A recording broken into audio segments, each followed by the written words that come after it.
Bai, prest gaude? Bai. Bueno, arratsaldeon,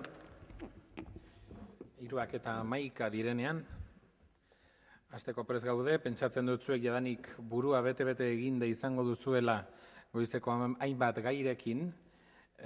Arratsaldeko mahai inguru honetan, ikergazteren baitan, ikerkuntzaz arituko gara, ikerketaz, baina kaso meta ikerketa izango da.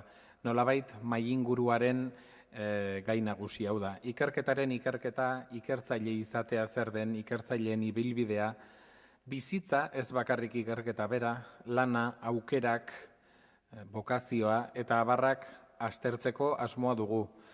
Ikusi duzue denboraldetik utzi digute behiak aspertzeko moduko denbora, gure asmoa izango da, esan dezagun 5:05 bitarte, bukatzeko moduko zerbait, baldin eta zuek espadaukazue, halako batean dirudienez hain bertakoa ez den galderak egiteko gogo eta kitzika izugarria.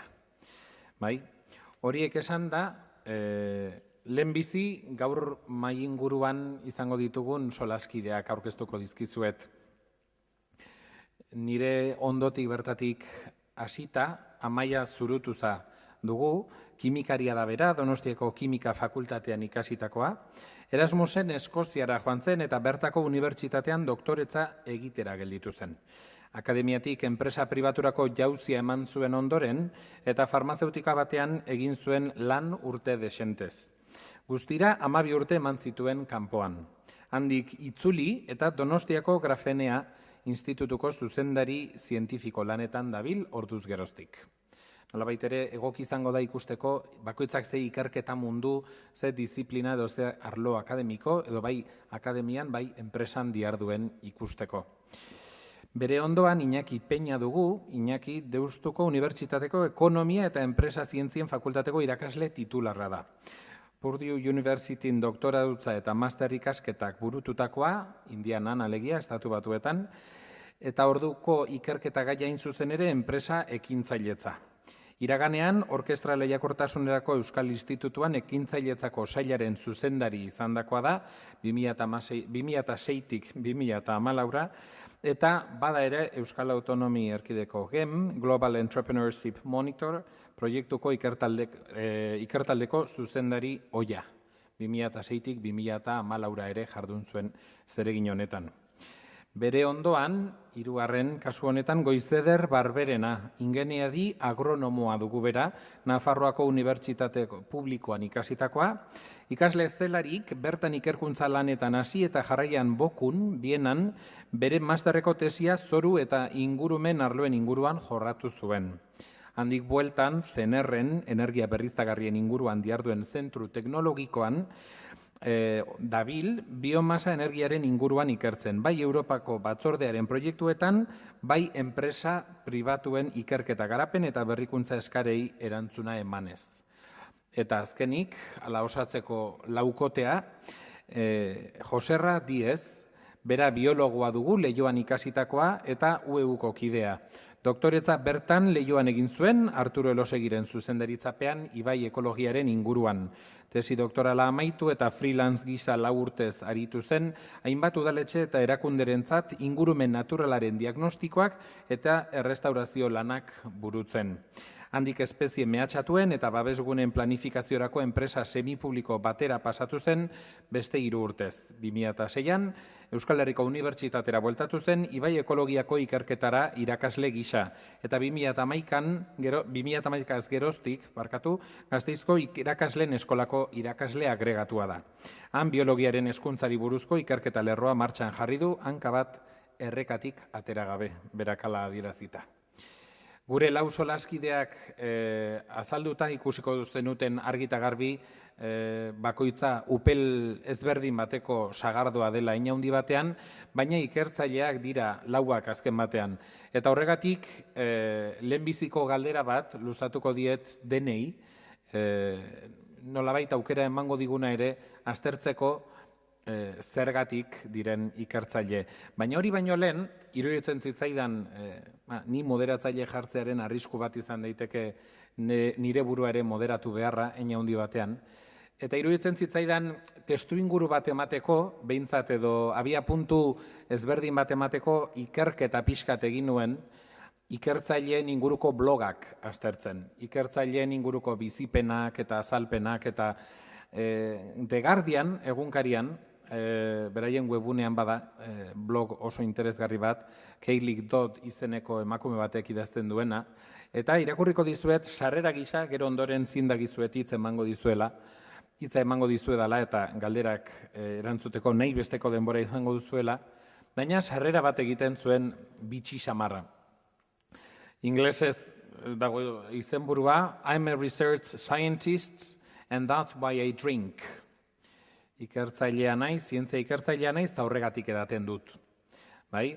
Itzulpen horretan testu luzea da, baina badago parte bat nolabait hautatu dudana, iruditzen zaidana abia puntu gisa interesgarria izan daitekena, ez? Saiatuko naiz batetik ikertzaile garen ezkero eta honek ere badu gerora aipatuko dugun zerbait, ingelesez irakurriko dut eta gero saiatuko naiz nolabaiteko itzulpena egiten. For many, this isn't a way of life. The field of academia is dominated by temporary contracts. In order to get your contract extended, you need to find some funding. To do this, you need preliminary evidence of an exciting and innovative discovery which nobody else in the world has stumbled upon before, as well as evidence that you have the skills and appropriate environment to carry out such amazing discoveries. Basically, successful scientific research, the evidence-based force that is driving the evolution of our society, is somewhat ironically driven by luck.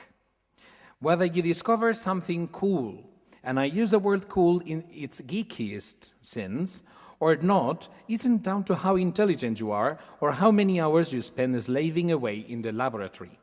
Admittedly, your chances are improved by increasing these variables, but generally down to whether or not you get lucky. We end up on a project which doesn't ask the right questions or doesn't yield any interesting results, and basically you're out.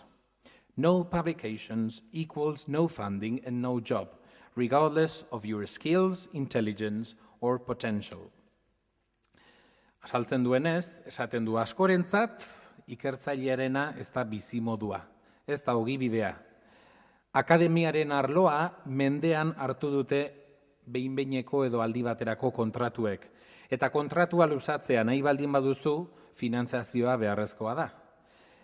Eta finantzazioa lortzeko ezinbestekoa duzu, inork inoiz munduan sekula aurkituko ez duen edo aurkitu ez duen deskubrimendu edo aurkikuntza berritzaile eta kitzikagarri baten behin-behineko evidentziak izatea, baita aurkikuntza hori garatzeko espazio egokia eta gaitasun egokiak dituzula adierazteko evidentziak ere.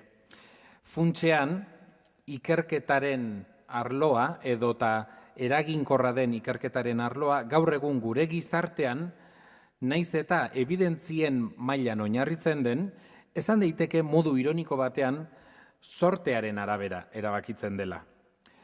Zure gaia guaia den edo ez erabakitzeko, eta hala dio guai hitza aipatzen du bere modurik frikienean gainera, ez da erabakitzen zure inteligentzia mailaren arabera edota laborategian esklabutzan igaro duzun ordu kopuruaren arabera.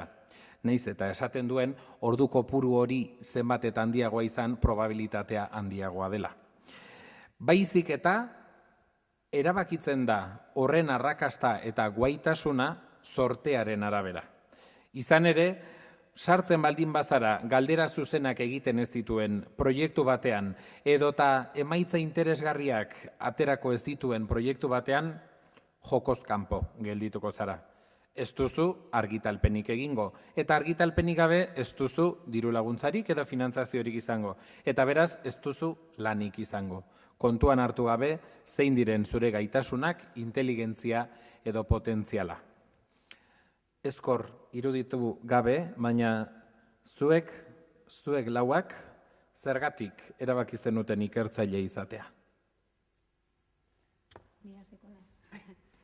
Bai, esan, Esan izan erreza, ni neuan laboratorioan proiektu bat itxen, kimikako azkenengo urtean, eta konturatu nintzen, laborategi lana eta galderei erantzuna topatzea gustatu itxen jatela. Eta horregaitik erabaki neban doktorautza itxia, eta hor konturatu nintzen, esan leike horria ziurtatu nintzen gustatu itxen jatela. Eta gero, neban unibertsitatean beste postdoktoradutza bat, eta ikusi neban, ikerketa gustatzen jatela, baina nahi nebala zerbait praktikoagoa. Azkenean, akademia munduan itxen dozu ikerketa, baina igual dago oso urri merkatutik. Orduan nahi neban ikustia erabilgarritasuna bezala. Eta horregaitik, pasau nintzen enpresa mundura, baina nik uste dut nahiko azkar konturatu nintzala ikerketa gustatzen jatela, baina hori eguneroko bizitzan proiektua lantzen eta horrela. Hori izan. Nire kasuan, nik uste dut kasualitatea izan zela. Orduan, igual artikuluak esan dionarekin bat nator, norri batian. Nik karrera amaitu nunean, lan aurkitu nuen konsultaritzako enpresa batian. Eta nire neska launa estatu batuetan zeon, ni Donostian neon, eta horrela ezin genuen jarraitu, bi aukera zeuden edo beraz etorren, edo nini joan. Jute erabaki nun, baina junitzen, konpainiiteko aukera suertatu zitzaidan masterra iteko, masterra nun, baina konturatu nintzen, masterrak eman zidana berez, hemen ikasetan neukanarekin etziala beharraina asetzen. Orduan, biok erabaki genuen doktora dutza egitea. Besteak beste hemen ere lan aukerak zailak zialako. Ez da beraz, bokazio bat genuela ikerketarako, momentu hartan. Doktora dutza egin genuen, gogorra izan zan, gura laba jaiotza bitartianan, eta egia da deskubritu genuela mundu berri bat. Eta niretzat ikerlari izatea suposatu zuen, garai hartan zeren ikerlariak ginen, talde batean ari ginen lanean ikerketa egiten genuen bitartian, eta nik deskubritu nuen bizitza estilo bat, bizitza aukera bat, Deustotik jaso genuen oferta bat, lan egiteko hemen, Euskal Herrian, itzuli ginen, aukera genuen, estatu batuetan geratzeko, ziurraski profesionalki gure ibilbidea beste bat izango litzateke, askoz ere baliabide gehiago eta zeudelako hemen baino, baina gure bizitzan beste gauza batzuk ere baloratu genitun, itzuli ginen, eta egia esan niretzat ikerlari izateak, lehen esan dudana ez, bizitza estilo bat suposatzen du. Azken finean, nik astearte bat igande batetik ez dut bereizten. Eta sormena edo etorria batzutan goizeko 6 etorri daiteke edo gabeko 11. Hau ez da bankura junta 8-tatik 5 edo dan ordu arte, nik horrela ez dut sentitzen nire ogibidea ez, edo abuztuan oporrak igual bai, igual ez. Orduan, honekin esan nahi dudana da, aukera bat dela, ikerlari izatea niretzat, egia esan privilegio bada, jakin mina asetzeko aukera izatea, eta oraindik politagoa da edo atseginagoa da, norberak gizarteari ekarpen bat egiteko aukera daukanean eta hori lortzen duenean. Orduan, nik esango nuke, ikerlari izatea niretzat erabaki dut, autu propioagatik. Erabatea, akzidentalki, hasiera batean, baina gero nik uste dut kostienteki hori horrela izatea erabaki duela. Nire kasuan adibidez, nik esango nuke ikasten ari nintzenean unibertsitatean ez neukala aurreikusita ikertzen jardutea. Baina, nekazal ingenieritzaren inguruko gaietan diharduten, gertatu zitzaidan alor desberdinak ikusten nituela, ez? Alde batetik, elikagai inguruko lanak, beste alde batetik ingenieritza olakoa esaten, eta beste alde batetik inguru giroaren aldeko edo inguru giro alorreko lanak. Eta ni argi neukan inguru giro alorreko lanetan jardun nahi nuela, eta horretan bertan ikusten nuen unibertsitatean bazegoela aukera bat ikertzeko eta modu batez gaurko nekazaritzan egiten diren gauzak modu batean edo bestean hobetzeko, ez? Ikertalde desberdinen artean, aukerak bat zeuden, han kolaborazio desberdinak egiteko ikasketak egiten genituen bitartean. Genuen edo departamentuan bertan lan egin, edo kudeaketa lanetan, edo bestela ikertalde lanetan sartu.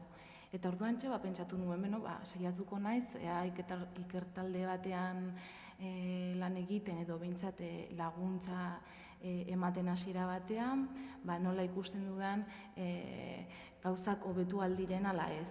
Horrela eginda, urte pare bat egonda, master bat egitea animatu nintzen atzerrira joanez, Bienan egon nintzen eta hantxe bai Boku Unibertsitatean inguru giroan bakarrik jarduten duen unibertsitate batean murgilduta konturatu nintzen genituen baliabideak nekazaritzako alorrak hobetzeko oso handiak zirela.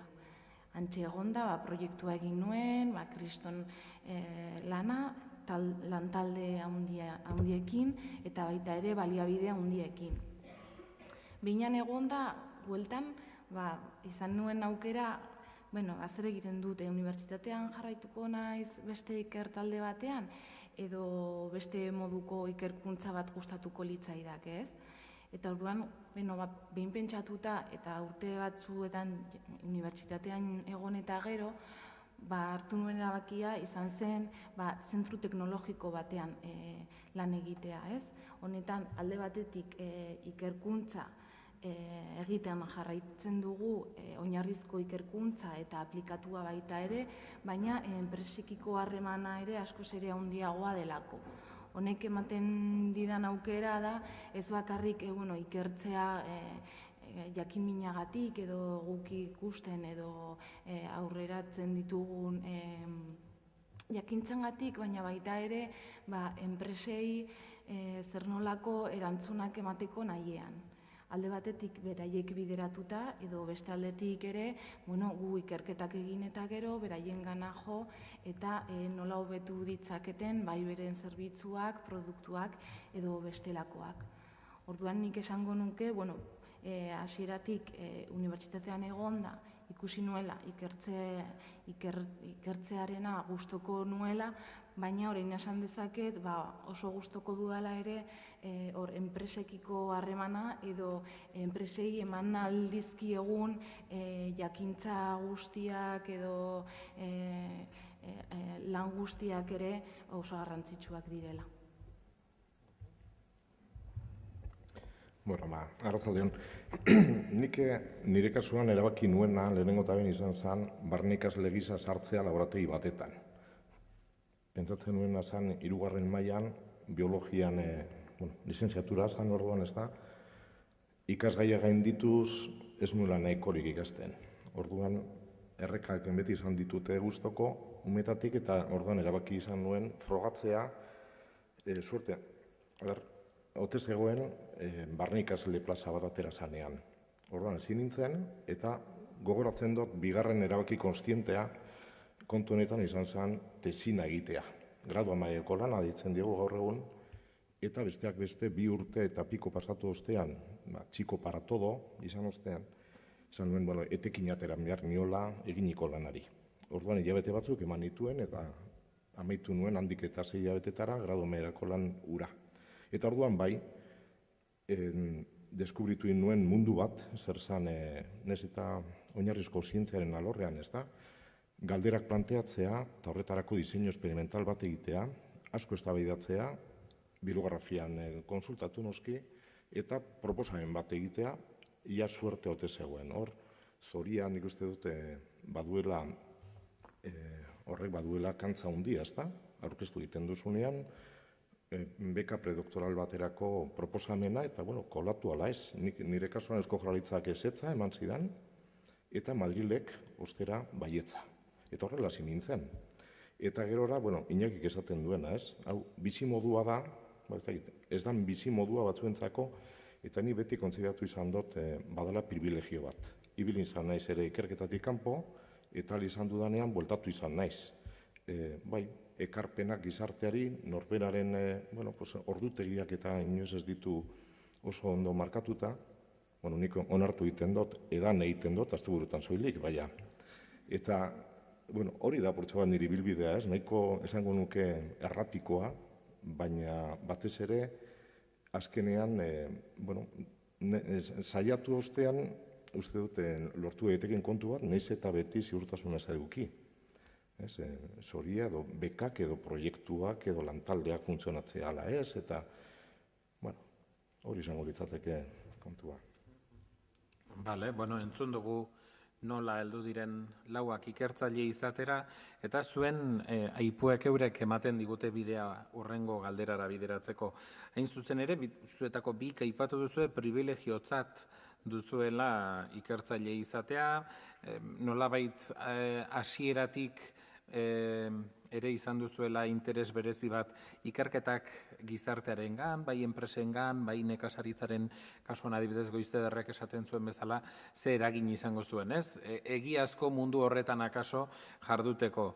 Baina nire lehenengo galderak berak trampa bat bazuen jadanik, ze galdera agian izan ziteken zergatik erabaki zenuten ikertzaile izatea, edo zergatik erabaki zuen norbaitek zuek ikertzaile izatea. Azken batean, eman dizkiguten azalpenen arabera, beti dago beka baterako aurkeztu beharra, tesi baterako aurkezpena egin beharra, akademiak ezinbesteko gune bat aurkezten du ikertzaileentzat. Akademiatik pasatu beharra dago eta ikertzaile izateko hautatua izan beharra dago. Orduan ematen du batetik privilegio bat badela, beste zentzu batekin agian, baina gainera ematen du atz jainkotiar batek hautatu beharrote duela pertsona bat ikertzaile izan dadin. Horri kontra egin nahian, edota nolabait zabaldu nahian eremu hori, gaur egun ikertzaile izan nahi duen norbaitek, eta seguru nago hemen izango dela jadanik badena, baina baita izan nahiko lukena ere, akademiako aukerak nik esango nuke nahiko garbi daudela, ikertzaile izateko, baina luzatzen dizuedan urrengo galdera hortik doa, eta da, ze aukera ditu ikertzaile izan nahi duen norbaitek, benetan horretarako bokazioa duenak akademiatik kanpo. Hau da, beka edota doktoretza edota bide horretatik kanpo, ze bide egon daiteke gaur egun? Eta zuek ikusi bai, ez duzu ezertan beti urrenkera bera jarraitu behar, zuetako baten batek argiago baldin badu erantzuna, hasta dila bera lasai asko, Iñaki, gertu ikusten zaitut? Bai, hasi naiteke. Ez dakit, nik uste dut zikloaren barruan momentu ezberdinak daudela, ez? Orduan, gaztea danean bere etapa akademikoaren hasiera horretan, ez da bat ere erresa mundu akademikora dedikatzea. Zen gaur egun konpetentzi itzela dago. Unibertsitateak egon badaude, baina rekorteak ere bai. Orduan jendea kontratatzea eta gaina temporalki eta permanenteki ikerketa bide bat jorratzeko, gaur egun oso aukera zaila da, ez? Etaparen beste muturrean jartzen baldin bagera, egia esan jendea egon badago mundu akademikotik salto ematen duela beste mundu errealera, ez? Zeren batzutan akademikoak gure Torre de Marfil horretan bizi garela fama hori daukagu, ez? Baina ikustea besterik ez dago politikagintza. Unibertsitatetik jende desentek urratsa ematen du politikagintzara. Gaur egun ikusten baldin baditugu Espainian bertan Montoro bera edo Podemoseko hainbat agintari, Pablo Iglesias edo Errejón bera, akademiatik urratsa eman duten pertsonak dira politikagintzara, ez? Orduan, badirudi hor ibilbide bat egina dagoela edo gutxienez zubi horrek existitzen du. Hemen euskal politikagintzan ere bai, Laura Mintegi bera ere, horretan ibili izan da, ez? Egia da, doktora dutza egiten duen batek nolabait prestakuntza edo inbertsio handia egiten duela bizitza akademikora bideratzeko bere etorkizuna. Orduan, azken finean doktora dutza inbertsio bat da gerora begira. Horrek ez du esan nahi mundu akademikora soilik dedikatu behar duenik pertsona horrek, ez? Nik ezagutzen dudan mundua da enpresagintza mundua, eta doktoradutza bukatu ondoren mundu akademikoan irtera bat izan ez duen horrek aukera izan du konsultoritzako munduan, adibidez. Edo gaur egun oso komuna da zenbait lekutan Consejo de Administración edo batzorde orokorrietan mundu akademikotik norbait egotea aulkiren batean, ez? Enpresa handiak multinazionalak normalean eukitzen dituzte 10, 11, 12 pertsona Consejo de Administración edo zuzendaritza batzorde horretan, eta horietatik bat unibertsitateko edo akademiako munduko norbait izaten da, ez? Askotan, ez? Eta bestela, nik berez ikartzen dudan mundua ekintzaileen mundua da.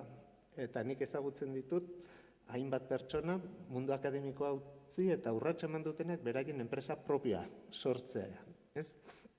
Orduan, nik uste dut aukerak egon badaudela, badaude zenbait kompetentzi mundu akademikoan jorratzen direnak, balio dezaketenak gero beste hainbat ogibidetarako. Eta hori, nik uste dut ondo inbertitutako denbora dela.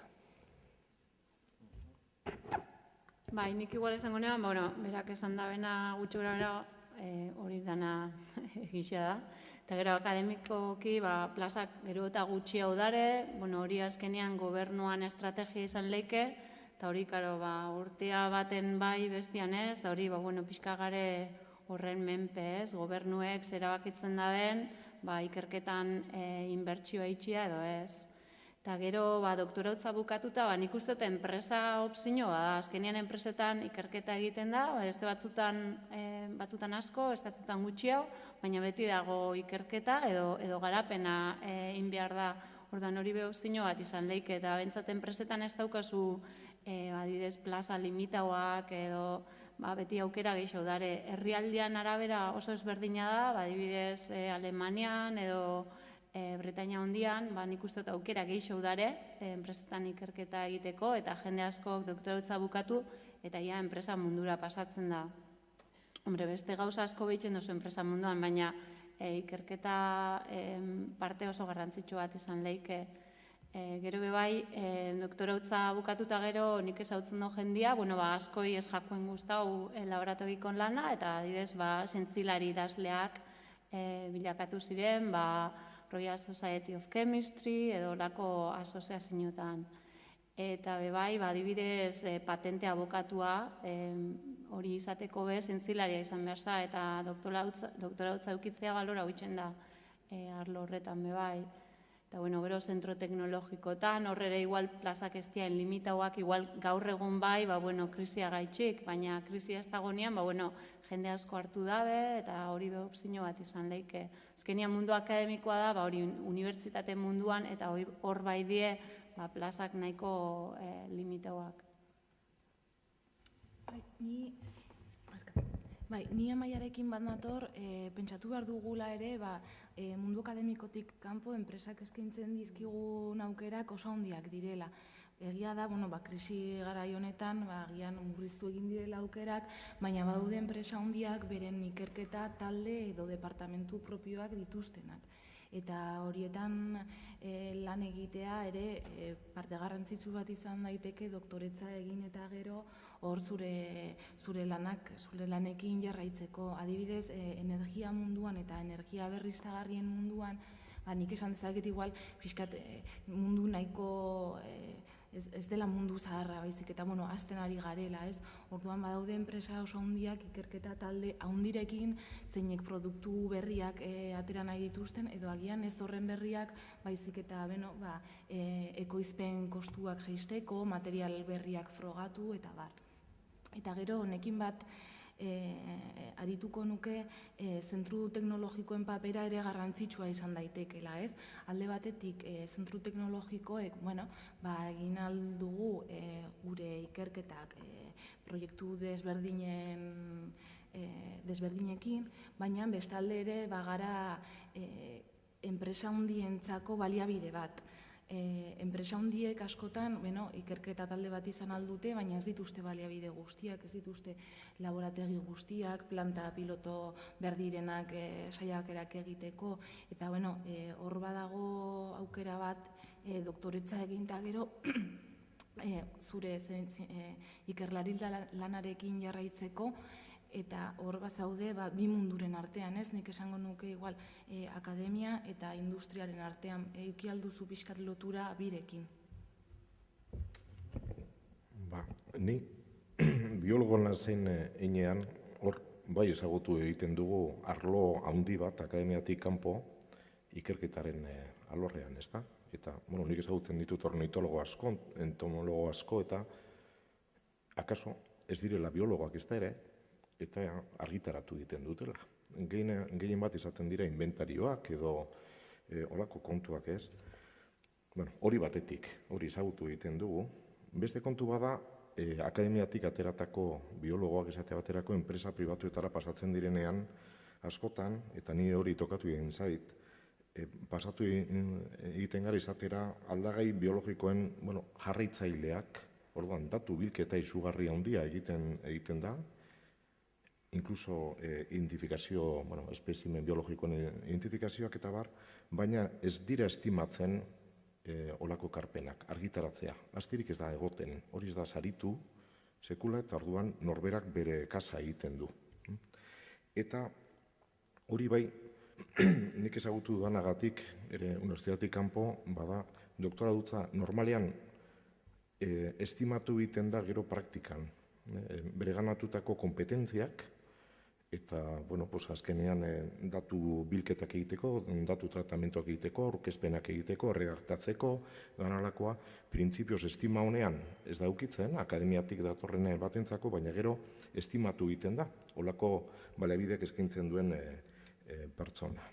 Dena den, nik uste dut bai aipatu induzu, Sabik, badagoela jauzi ikaragarria, egiazko mundu horretara, bintzate gure alorrean, pasatzea laborategi batetik edo diseinu experimental konkretu batetik pasatzea realitatera eta konturatzea, esate baterako gure kasuan naturaren kontserbazioan aritu izan bazara, horretan ingenieruek, arkitektuek eta politikariek egundoko pisua dutela eta zuri irizpideak horren sano eta probatuta dizela, bazter batetan gelditu egiten direla, ez da?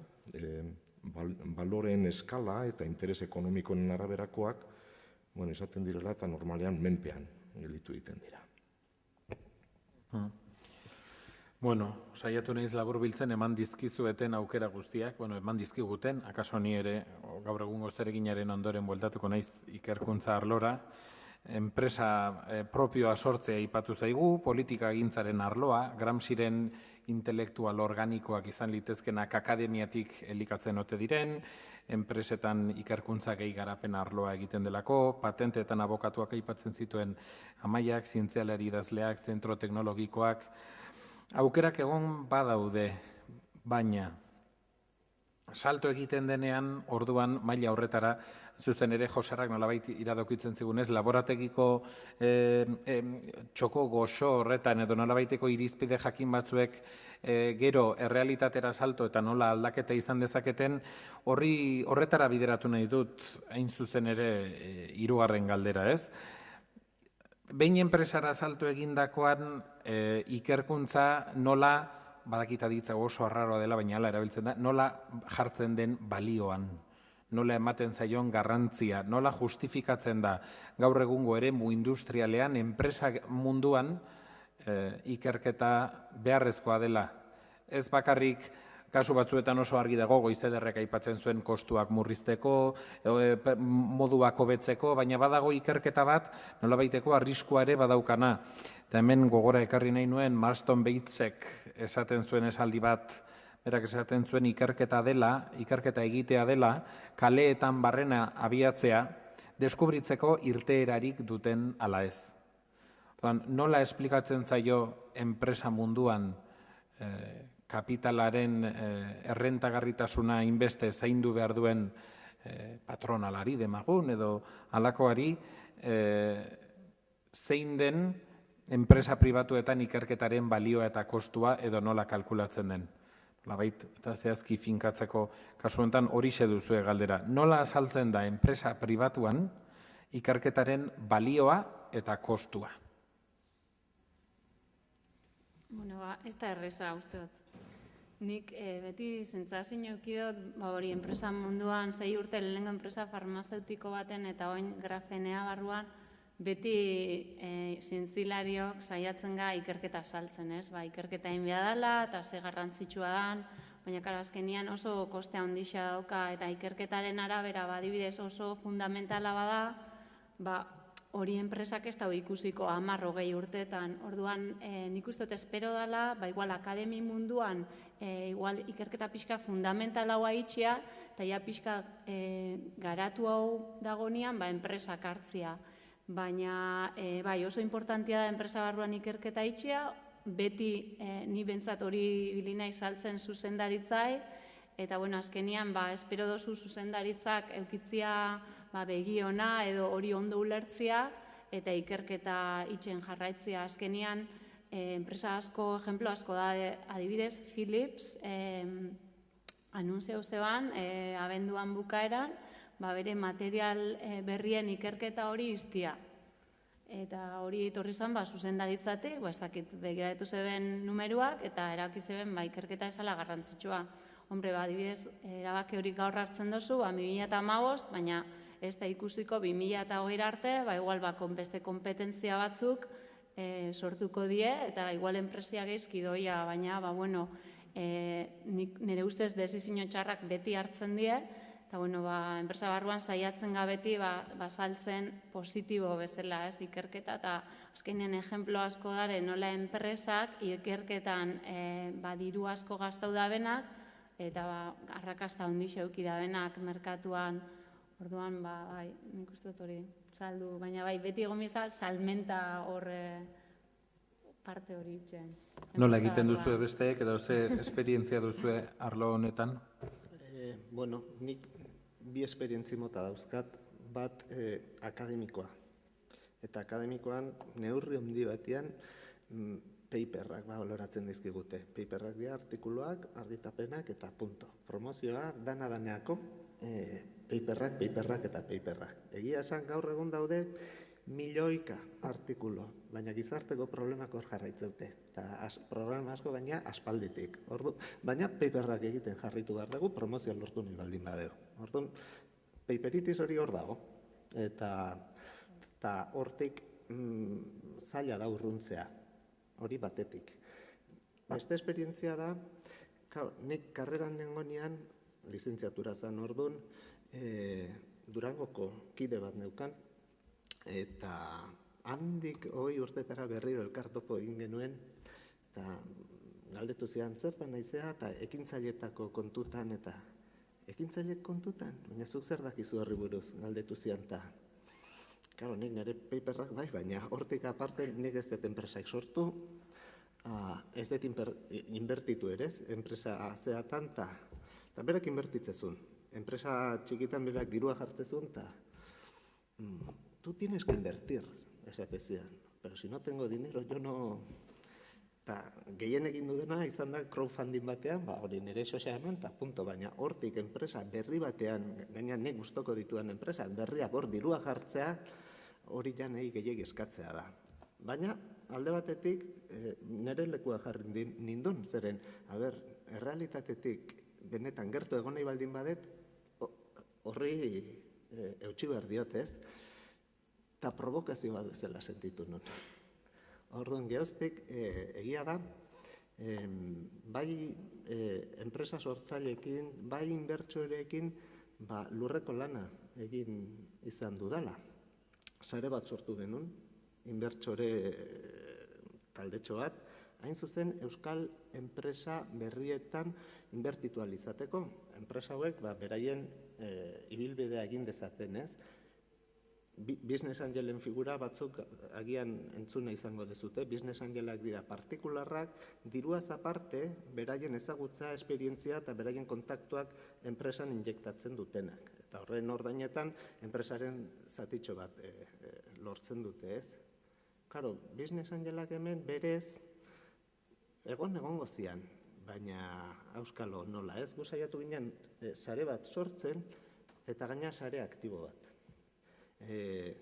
Bera gonbidatu genuen, Rafa hau, Durangokoa, etzan sartu, etzun inbertitu gukin, baina egia da, 3 urte eta gero, lortu genuela inbertsorengatik 3,6 milioi, 14 proiektutan, jartzea, eta aldi berean diru publikoa ahorratzea, zeren erakunde publikoei ahorratzen diegun dirutza bada, beraiek agian berrikuntzan erabiliko zutena, baina ziur aski inbertsore hauek kriterio gehiago eukiko dute eta gaina batez ere beraien dirua da eta beraiek ja lehenak diru hori bueltan jaso nahi dutenak, ez?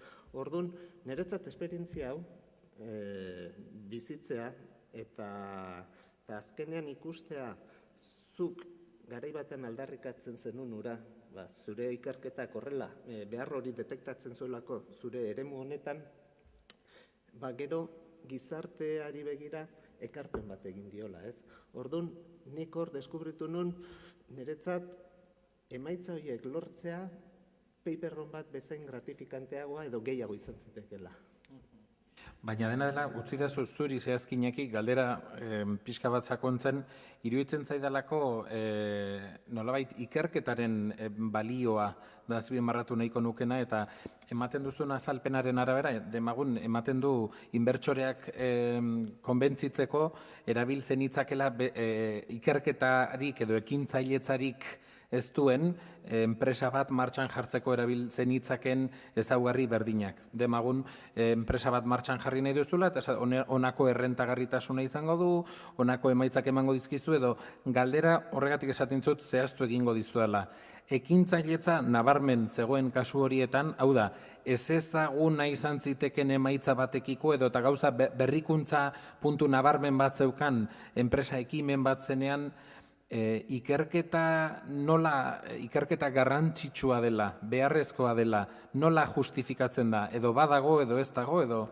Bai, guk ikerketaren arabera, ikusten genuen arazo bat hasteko erkidegoan, Euskal Erkidegoan. Ekintzailetza pobrea daukagu, ez dago pertsonasko enpresa bat sortzen duenik, enpresa berritzaileak gutxiago dira, eta horien artean ez dago kultura finantziero bat adibidez. Ez dakitzen bateraino erakunde publikoak kontziente diran ez dela nahikoa ikerketa eta garapenean inbertitzarekin bakarrik, baizik eta hori rentabilizatu behar da, bai ekonomikoki eta bai sozialki. Eta bigarren atal hori nik uste dut ez dagoela behar bezala barneratuta. Ez agintarien aldetik eta irutze zait ez da ere biztanleriaren aldetik, hori ez dulako demandatzen agintariari.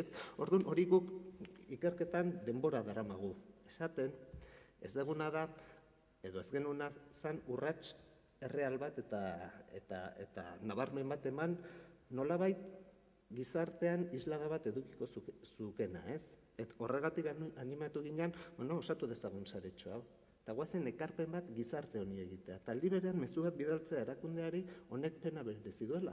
Zeren hemen sensibilitate bat garatu behar da, ekintzaileen artean, baina baita ere inbertsoren artean. Guk ezagutzen genitun enpresa sortzaile askok ez zuten inorekin konpartutu nahi beren altxorraren propietatea. Eta ez ziren onartzen, edo ez zuten ikusten, inbertsore bat sartzeak enpresa hori azkarrago eta hobetu garatu zezaketela eta biak bukatu zezaketela irabazten, ez? Orduan, hori guk idatziz eta hitzez horren bestetan esan izan genuna, ikusi izan dugu praktikan ere bideratzerik zegoela. Baina horrek suposatzen duena da, lehen esan dudan, ez? Dorre horretatik jetxi, eta elkarlanean, emaitza batzuk lortzea, ez? Niretzat emaitzak lortzea fundamentala da. Inbertsorearen aldetik, enpresa sortzailearen aldetik eta batez ere erakunde publikoen aldetik. Zeren ez da beraien dirua, gure dirua da azken finean beraiek kudeatzen dutena, baina norbaitek eskatu beharko du kontuak ere bai. Bai, hala dago izteder, eta Jose, zuen gana berriz galdera bideratu nahian, egia da, kasu, Iñaki esaten duen bezala, indarra emateko argudiorik onena aurreko ikerketa batek adibidez emandako emaitzak izan daitezkela. Erakusten baldin badugu gai izan gara inbeste egiteko eta aurrera egiteko honetan, horrek nolabaiteko sinesgarritasuna ematen digu, naiz eta hurrengo ikerketa gertaliteken ez izatea aurrekoa bezain emankorra. Zuen esperientzian nola hurbildu zarete edo nola egin duzue balioan jartzeko prozesu hori? Nire kasuan adibidez, nik esango nuke ikerketa enpresa pribatu batentzat tresna oso baliagarri bat dela, ez? Ikerketa ez dela ikusi behar inbertsio galdu bat bezala, baizik eta epe luzean edo epe ertainean etekinak emango dizkigun tresna bat dela. Egia da, gaur egun enpresek nahi dutena da etekinak, baina epe motzean, ez? Gainera, gaur egun krisiarekin eta bar, oraindik gehiago, baina ikerketa egiteak epe ertain edo luze batean kokatuko gaitu merkatuan kokapen on batean. Orduan, gu egon gaitezke oraintxe bertan oso ondo kokatuak, baina ez baldin badiogu ikertzeari ekiditen eta ikertzen jarraitzen atzean geratuko gara. Behin atzean geratuz, gure lehiakideak aurrera egingo dute, orduan guk ezin izango dugu erreakzionatu edo geunden lekuan jarraitu. Nik esango nuke ikerketarekin jarraitzea izan behar dela motivazio bat etekin maila horrekin edo etekin maila oraindik hobetzeko erabili behar dugun tresna. Jose, asko gustatu zait, zezki Goizederreko oraintxe zan duen hori etekinarena argi dagoela, baina beste elementu sozial hori hurrengo galderan ere aterako dizuedana nolabait, gero eta gutxiago jakingo du, gero eta gehiago jakin nahi ez duenak. Ikerketa egitea ezinbestekoa da, ez egiteak ez duelako esan nahi geldi gaudela, baizik eta atzeragoa zela hein handi batean. Ez dakit nolabait horri helduta ere edo zure kasuan nola ikusten dituzun gauzak. Nik apurtxo bat porpeteneraz, ateratzera nik joan. Baizu zergatik, nik ikertu dudan alorra eta lan izan dudanean, izan da lurraldearen antolakuntzan, naturaren kontserbazioan, arriskuaren kudeaketan, eta guzti horrek beti badu oso modu agerian etekin soziala, oso modu agerian modu errezean neurtu ezin ditugun onurak, espezien kontserbazioa, prozesu ekosistemikoen bermatze hori, eta beti izaten da gainera, esate baterako erreka batetan argita garbi esateko, nik 50 metrotako aldea izten badot ubide aktibo eta ereinkuntza edo poligono industrialen artean bermatu egiten ditut onurak, minimizatu egiten dut arriskua, baina galdu egiten dut zuzenean hainbat metro eraikitzeko.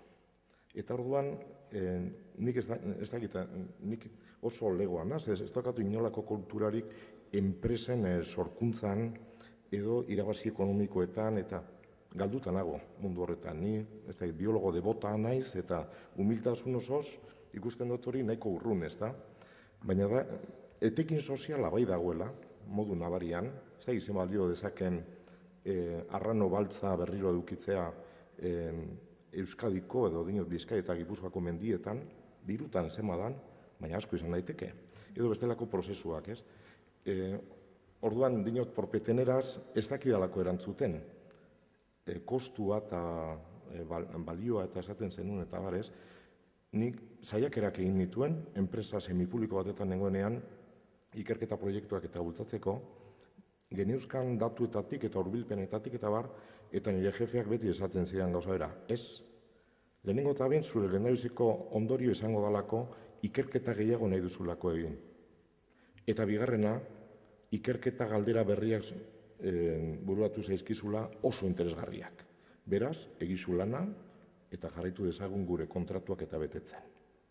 ez dizut erantzuten. Lasai, urrengo galdera zuri egingo dizut eta zuk erantzun beharko didazu lehenbizi orduan hain zuzen ere, esaten izuen enpresari buruz galdetu dizuet edo eta nola azken batean industria mailan edo sektore ekonomiko handi horretan nola eman ziezaioken ikerkuntzari behar duen edo merezi duen postua, orain gizartera salto egin nahi dut. Izan ere, zuk auzokoak eukiko dituzu edo ezagunak zure inguruan eta ikertzaile izateak euki dezaken gizarteko irudi horri buruz ari naiz neurri batean, ez? Segun ze arlotako ikertzailea zaren ere, esango nuke era bateko edo besteko etiketa euki dezakezula. Ikertzailea zientzia arloan gauza bat izan liteke, enpresa munduan euskalo, humanitateetako inorrez dugu gaur, akaso ni neu saiatu izan naiz eta egia da irudi ezberdina dutela.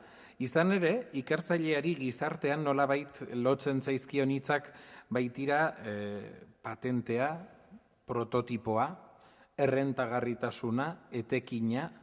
Eskatzen zaio nolabaiteko paradoxa bat. Jakin gabe zein izango den emaitza, nola bermatuko duen emaitza hori errentagarria izango dela, patente bat izango dela akaso, edo prototipo bat gero norbaitek garatu halko duena, edo eta errentagarria izango dena ezinbestean.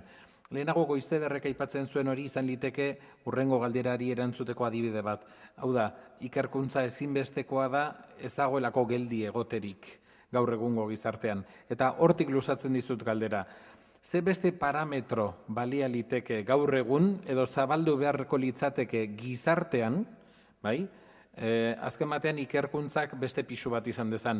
Zuk azken batean esaten zuen, bueno, nire ikerketek badute etekin sozial argia, prozesu ekosistemikoen bermea nolabait ezinbesteko den horretan, baina mailaren hitzak etorri zaizkit burura, esanaz gobernuen menpe egoten direla askotan ikerketak, eta akaso gobernu horietan daudenak baldin badira Iñakik aipatzen zintuen intelektual organikoak, ez dakit hori onuragarria edo kaltegarria izango den, baina galdetzen dudana da, nola lor dezakegu iritzi publikoak ikerkuntzarekiko beste parametro batzuk erabilitzala eta erabili behar izatekotan zein iruditzen zaizkizue direla horiek edo zergatik. Kasi da hauteskundetan gaude orain eta imaginatu ikerkuntzaren partidoko hautagaiak zaretela zergatik egin beharko lukete herritarrek ikerkuntzaren alde.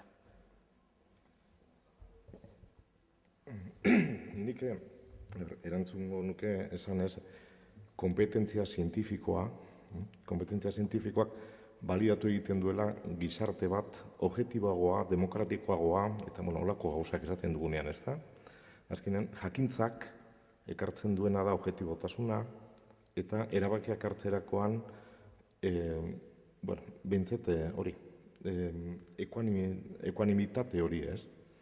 Hori oso garrantzitsua iruditzen zein niri, beste kontua da, horrek esan nahi duela, tabernetako elkarrizketek ez dutela askori balio, ez da ere gehien oiukatzen duena edo indar gehiago duena. Baina, bueno, zelan jarriko nuken balioa tenore horretan.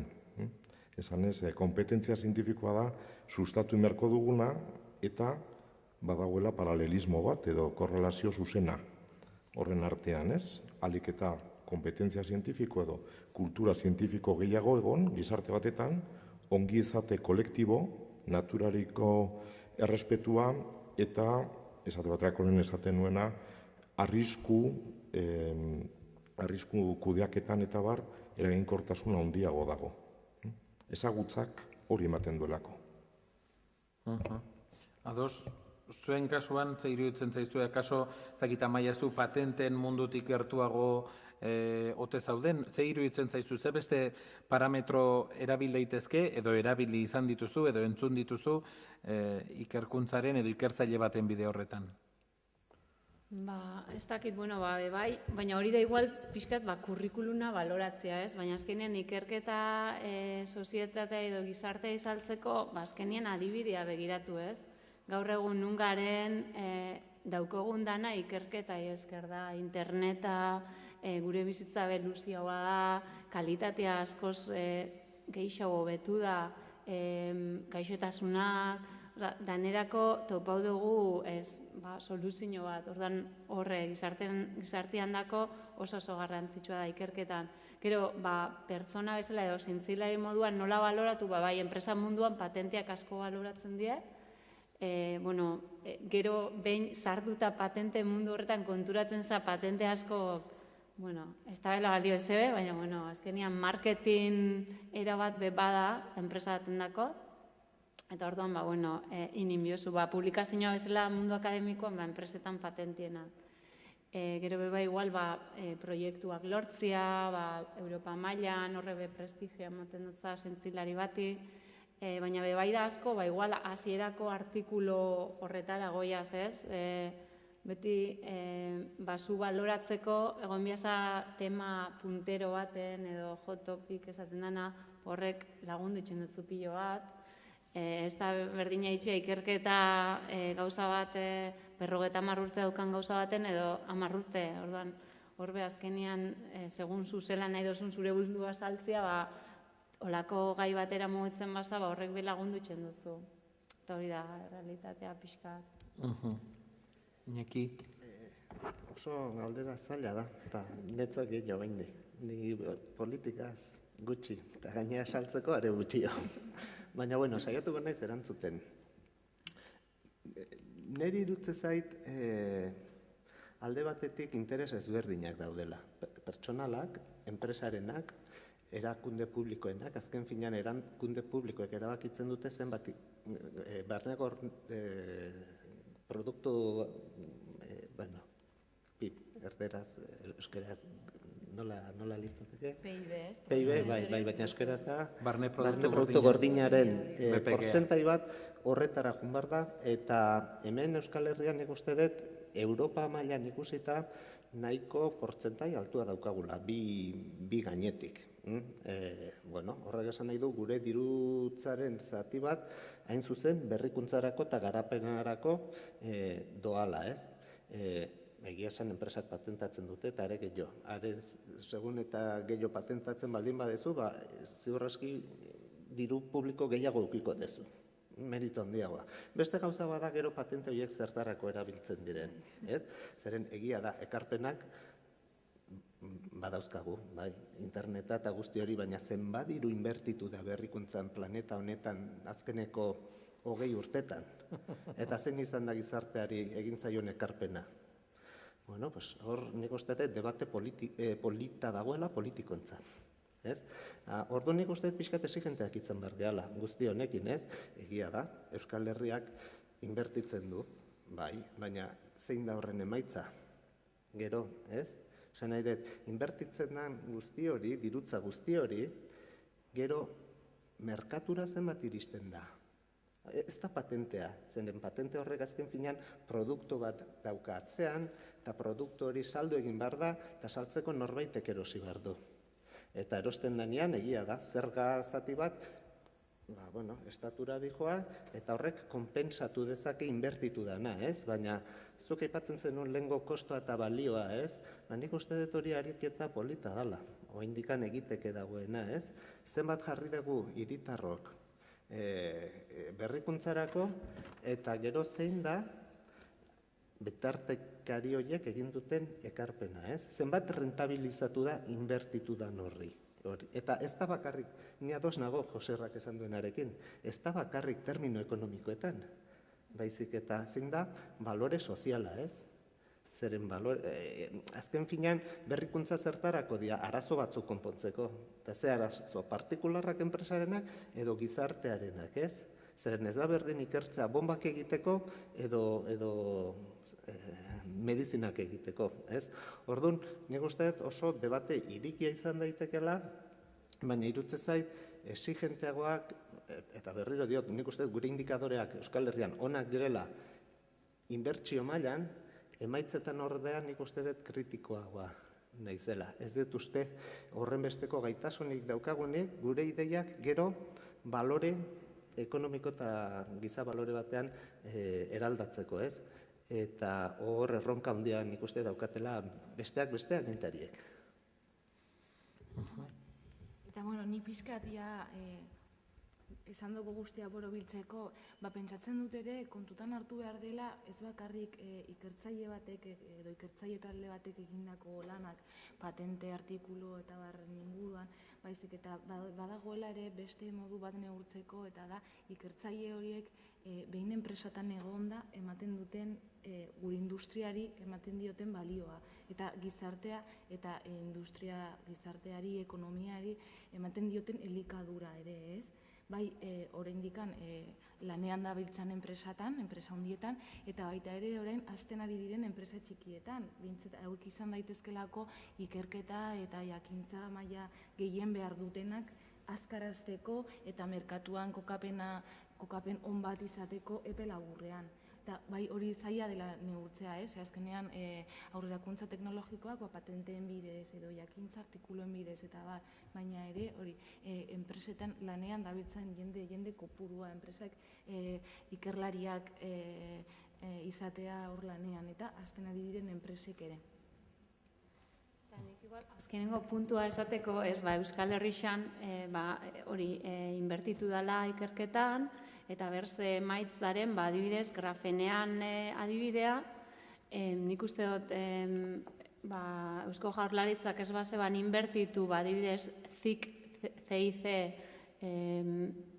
die ikerketa zentruak, daude ez dakiz emadaren, baina gu hortaiko baten barruan gare, eta hori ez bazegoan infrastruktura hori hor, grafenea esan existituko, ez behintzat Euskal Herrixan, igual kanpuan, baina behintzat Euskal Herrixan ez, eta horri esker, inbertitutako diru hori dana, behintzat ez asko, enpresa txikioa da, 13 ga, baina behintzat horri esker bertan hor gare, eta nik uste dut badadela beste ejemplo batzuk olakoak beba, eta espero urrengo urteetan, azkenean inbertzioak denbora asko tardatzen dugu maitzak ikusten, igual urte batzu barru maitz gehiago egotia. Ez dakit, nik uste nahiko aldarri garbia egin dutela, alde horretatik politikatik aterako zaituztet, lasai, karriko zaituztet berriro ere egunerokotasunera, neurri batean, ez dakit edonor gai izan daiteken ikertzaile izateko, baina bia puntu hartu eta lehenago Iñakik esaten zuen hori ez, berak astearteak eta igandeak ez dituela bereizten. Ez dakit nik gizaki oro gai den horrelako bizimoduan bizitzeko ez, Ama Birjinaren agerpena edo eta musen bisita, espero ez den unean, espero ez den tokian agertzea eta agerraldi horri behar zaion erantzuna ematea da ikertzailearen bizitza, ehuna handi batean, ez? Eta beste puntu bat ere azalduz galderara zuzenean bideratzeko, proiektuen kudeak eta irakasten denean, esaten da proiektu bat dela ordura arte egin ez den zerbait antolatzeko erabiltzen den sistema. Ze egin den hori jadanik egine badago eta prozedimentatuta baldin badago ez da proiektua, prozedura baizik, mekanizatu daiteke ez. Eta beraz, ikertzaileak badu proiektutan lan egiteko ezinbesteko ardura hori.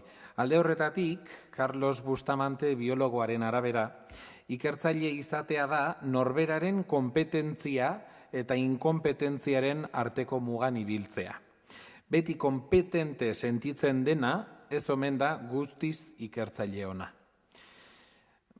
Nik uste dut, bizitzeko esan dugu bokazioa badela, bizimodua dela, baina bizimodu zaila hein handi batean egin beharreko lan horretan beti eroso sentitzen den ikertzaile ona da, bai ala ez, ona galdera zehatza.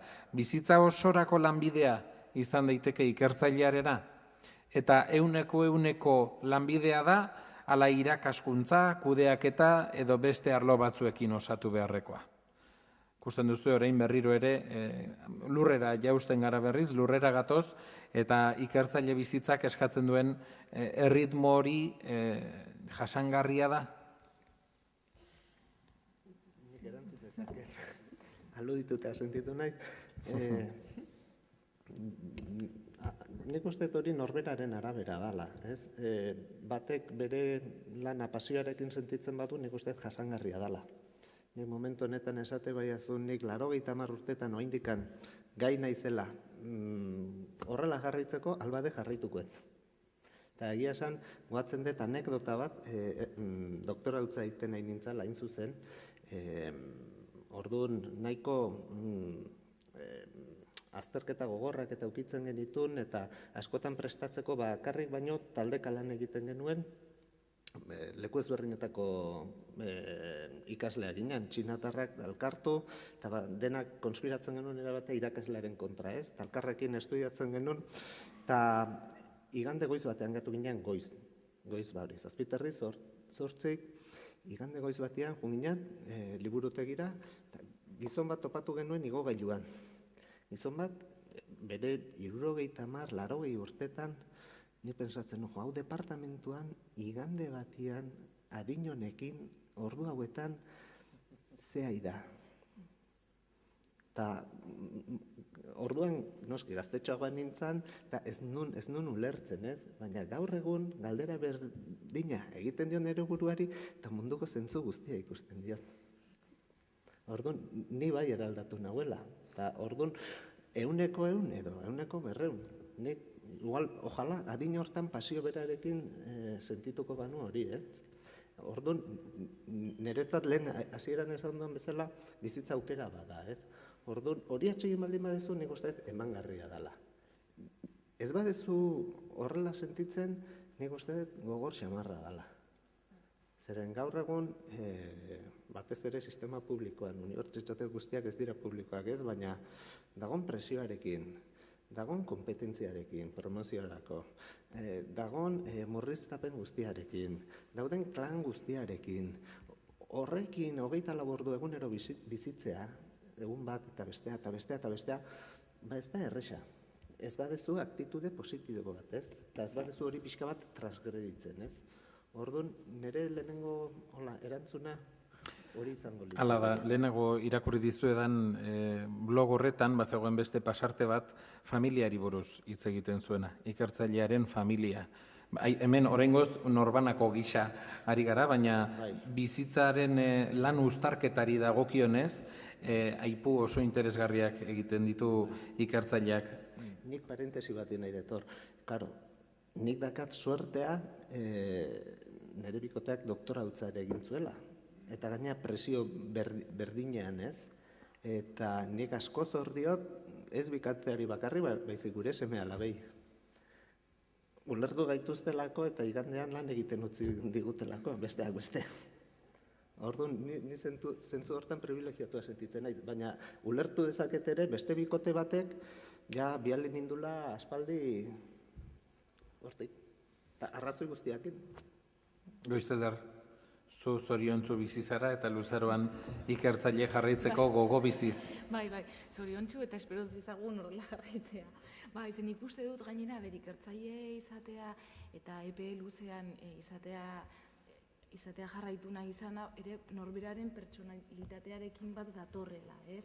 Azken finean, pertsona guztiak desberdina gara, alor desberdinetan mugitzen gara, sektore desberdinetan mugitzen gara, baina gero, batzuk beren enpresa egiteko gogoak ikusten dituzte, beste batzuk bakarrik 8 ordu lan egin nahi dituzte 2-7, eta gero denbora asko eduki beste gauza batzuk egiteko, baina nik uste dut norberak bere pertsonalitatea ezagutzen duela eta behin ikerkuntzan sartuta eta epe luze batean hemen jardun eta gero ezagutzen dugu gure burua jakinez bai gustatuko litza egukela honetan jarraitu, ze bestela nik uste dut ziurraski ez ginatekela hemen egongo momentu honetan bertan.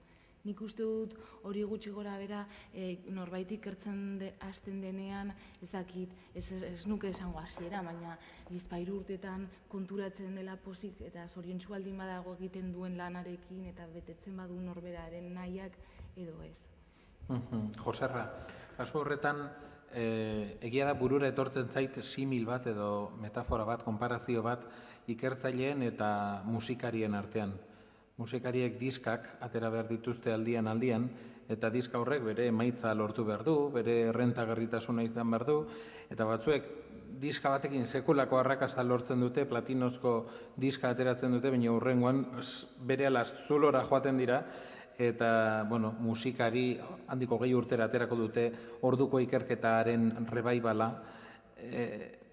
nola eraman daiteke hori kasu horretan? Zuk kontatzen zeinigunaren arabera, zure ikerketa arloan, zuk nahiko esparru definitua daukazu, ateratzen dituzun diskek badute beraien merkatua, nolabait esateko, baina arrisku hori nola eramaten da, pentsatzea, bueno, eta ikerketa hildo hau amaitzen baldin bada, edota beste ikerketa hildo batera pasatu behar bada, edota ikerketa horrek hainbesteko inpaktua ez baldin badu, ez duzu inoiz, edo zure kasuan horrelako mugan izan zara inoiz, edo ze iruditzen zaizu izan behar dela alako kasu batean sentitzea? Bueno, nik ekoizpen dudan musika da folklorikoa eta etniko eta oso txikia, ez da. Bueno, kontua da, esaten duzu, etenak edo jarraikortasuna eta bar, ni begira, tesia defendatu nuen egunean, garbitu nuen nire bulegoa, Leioako fakultatean. Erabaki nuelako kanpora joatea.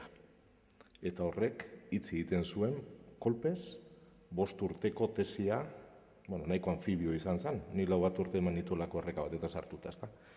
Baina kolpez itzin ziren ate guztiak. Sasoi horretan ez egolako reinkorporatzeko bekarik edo 9 hilabetez gaur egun dagoen bezala, euskaraz argitaratzeko tesia, edo, bueno, behintzat akomodo bat bilatzeko, pentsatu artez zer egin, postdoc bat edo beste. Nire neskalagunak 5 urtez ikasi zuen kanpoan, eta orduko erabaki izan zen berriro ez banatzea. Bueltatu izan Euskal Herrira, eta orduan izan, bueno, nik kanpora ez noa. Bada sasoia, alkarregaz azteko, egunero ez da. Orduan, lehendabiziko etena izan zen. Orduan, ez akademia, ez ikerketa proiektorik, ez diseinu esperimentala, ez ikerketa lan bila. Albazan, alorreko lana ez da.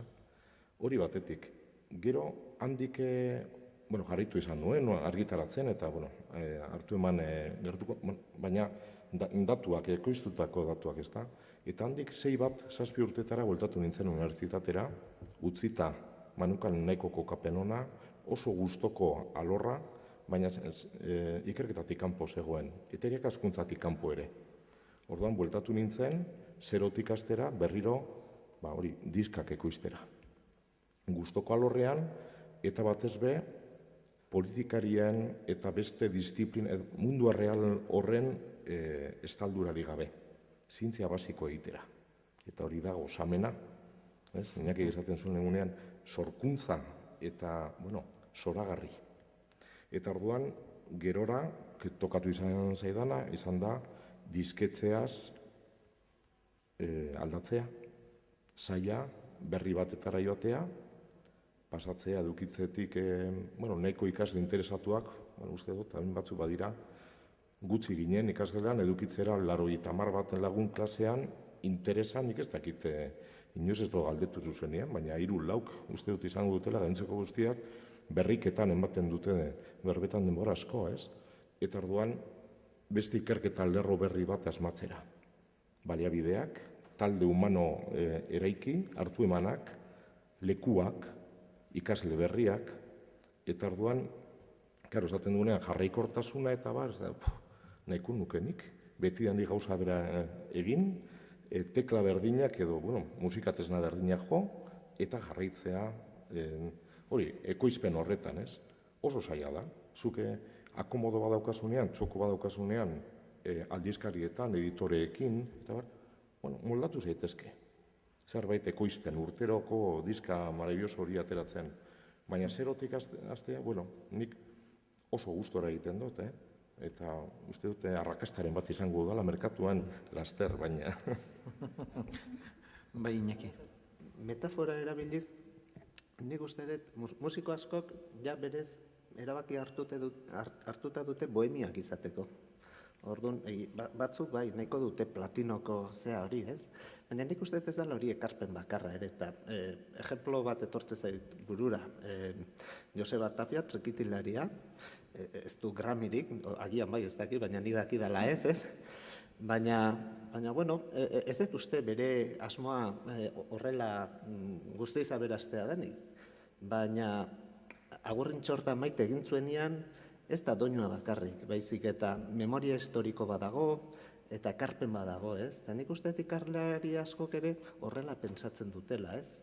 Osea, bai, batzuk asumituta dute ez premio Nobel edo ezerrik ez dutela lortuko etorkizunean. Baina xumetasun horren barruan, balioko zerbait, igual ez oso balio akademiko handia, baina bestelako balio, igual gizartetik edo gizarteen beharretatik hurbilago dagoena, ekarpen hori egon batzutan badago. Eta nik uste dut horrek ja nahiko konpensatzen duela edo justifikatzen duela edo oxigeno nahiko ematen diola bati aurrera jarritu alizateko. Amaia, gian zure kasuan galderan esaten duen horretan euneko lanbidea alda ikertzailearen agian zure kasuan susmoa daukat kudeaketa ere ezinbesteko zerbait izango dela kasu batzuetan, ez? Bai. Bueno, nik uste dut euneko azkenian zaila da. Bueno, esan esateko eba, ja esan da dana izan nina inoan esatia, baina bokazio bada, eta azkenian suerte bada, itxian lan bat, hainbeste gustatzen jatzuna, eta denboria pasatzen da superraskar, eta beti zarea eguna motza itxe jatzu, orduan, kriston suertia da hori. Baina, bueno, igual nire aldetik niko nitxeutena da, igual denboria hobeto optimizau. Orduan, daukatenean pixka libre zati bat, hori ondo aprobetxau eta bestetan lana egin, ez?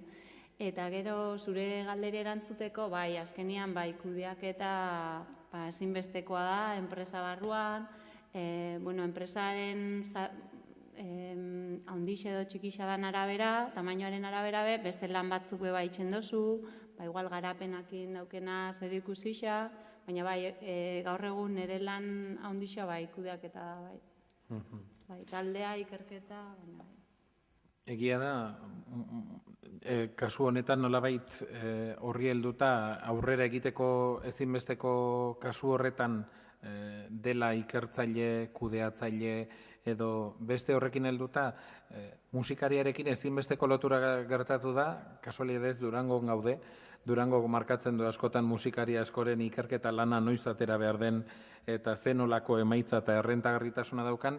Eta egia da aldi berean burura etorri zaidala Pedro Miguel Etxenikek daukan azalpen interesgarri bat alderatzen duena artistek eta ikertzaileek egiten duten prozesua. Inkonstientetik konstientera egiten den bidea ikerketa batean, ez? Eta Etxenik ebera adibide jarrita urrengo galderara salto egin nahiko nuke. Eta hori baino lehen, nik 5 galdera egin ditut jadanik.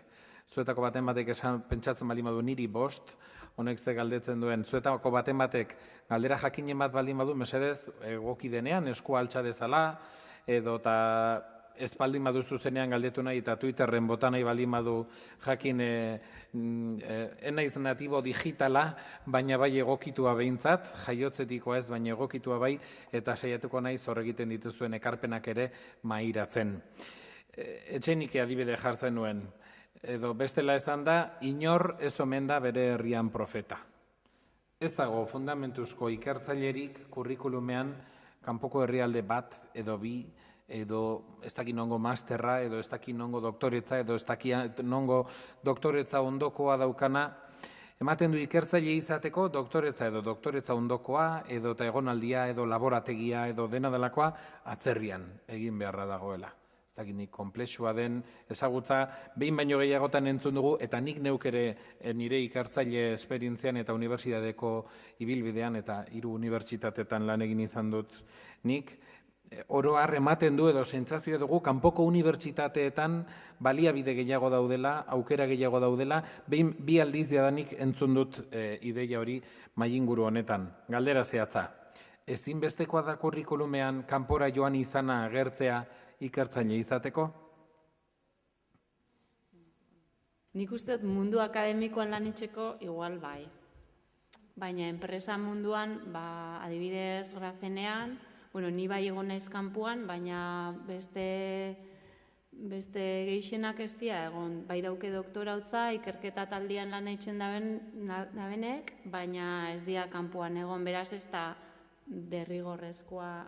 Nik uste dut azkenean esperientzia ona da, kanpora jun beste ikuspuntu bat ikusi, eta horrek bai, igual zabaldu itzen dutzu zure eritzixa eta ikuspuntua. Orduan alde hortatik bai da baloragarria, baina ez da beharrezkoa o ezinbestekoa.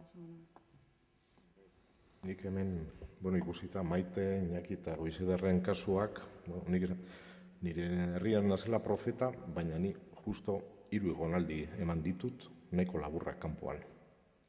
Akaso salbuespen moduan ikusten du nire burua, ezta?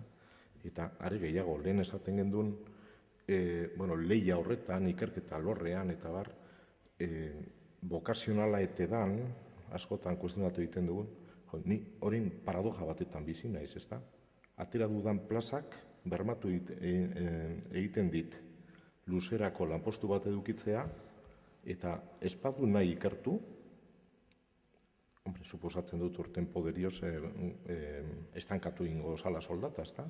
Baina akreditazio guztiak eskuratuta kanpora hoian barik, disko hori guztiak aterata eta bar, momentu honetan etxean egon naiteke, edo predikatzen hortik, edo mendian, eta estatus berdinan jarraitu.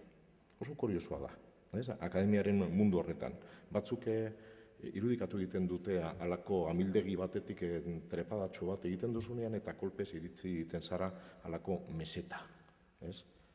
Bida mesetaria edo esaten zuten batzu sasoi batetan, ez da? Iritzi egiten zara horra, orduan, galdera horri erantzunez, nik uste dut oso baliagarria dela kanpora joatea, pertsonak lan egiteko erak eta bar ezagutzeko, ez?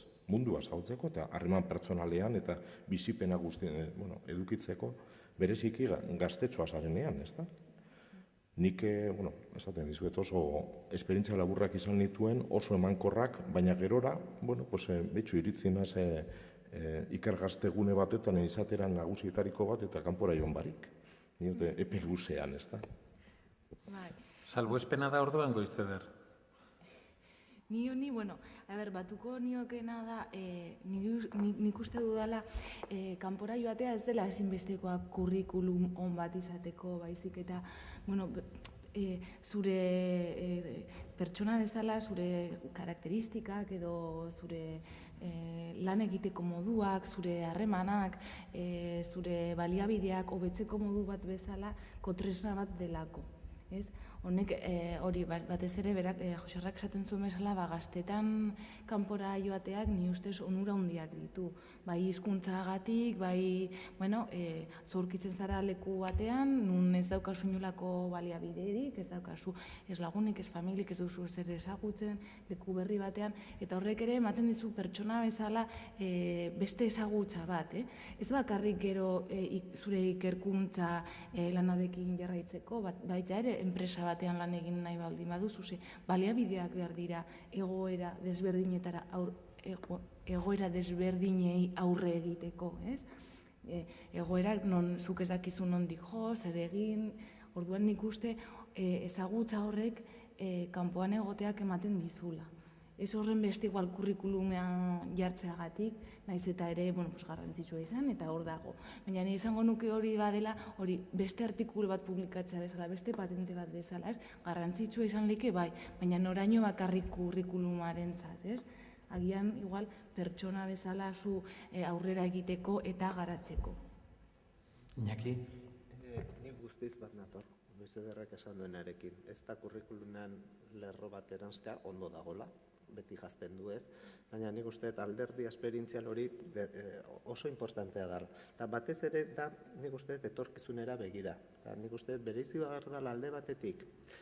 Ikerketa munduan, deslogo mundua ez da hemen hasten eta ez da hemen bukatzen. Eta gai alor bat jakin batean ari baldin bazea, beste munduan horretan, zabalago horretan, badira beste batzuk gai bera jorratzen ari direnak. Orduan, nik uste oso importantea dela beraiek entzutea, eta ez hori bakarri baizik eta beraiek ere zuzeu entzutea. Eta puntako ikerketa gutxi batzuren eskutan dago. Eta nolabait zirkulu horretan sartzeko derri horrez atera inbar da. Kongresuak horretarako dira besteak beste. Norberak bere burua legitimatzeko. Ekarpen bat egiten dio mundu akademikoari, eta akademiak onartzen zaitu zirkulo hortan zauden ala ez. Orduan nik uste dut importantea dela euskal ikerketa zirkulo unibertsal horretan egotea, baina horretarako atera egin behar da. Nik uste dut zikloak daudelare bai. Oain, hemen gaztetxo asko ikuste ditut, hau da, une hoberena ateratzeko. Zeren motxilak orain ez du asko pixatzen. Eta urteak pasala, geroz eta gehiago pixatzen du. Orduan, hau da, momentu egokiena kanpora ateratzeko. Txapela buruan ibili munduan edo zapia buruan ibili munduan, baina momentua hauxe da. Irten eta absorbitu. Absorbitu pila bat. Gero etorkizunean hori baliabide oso importantea da zuk ere emateko beste batzuri. Ez da gauza bakarrik absorbitzea.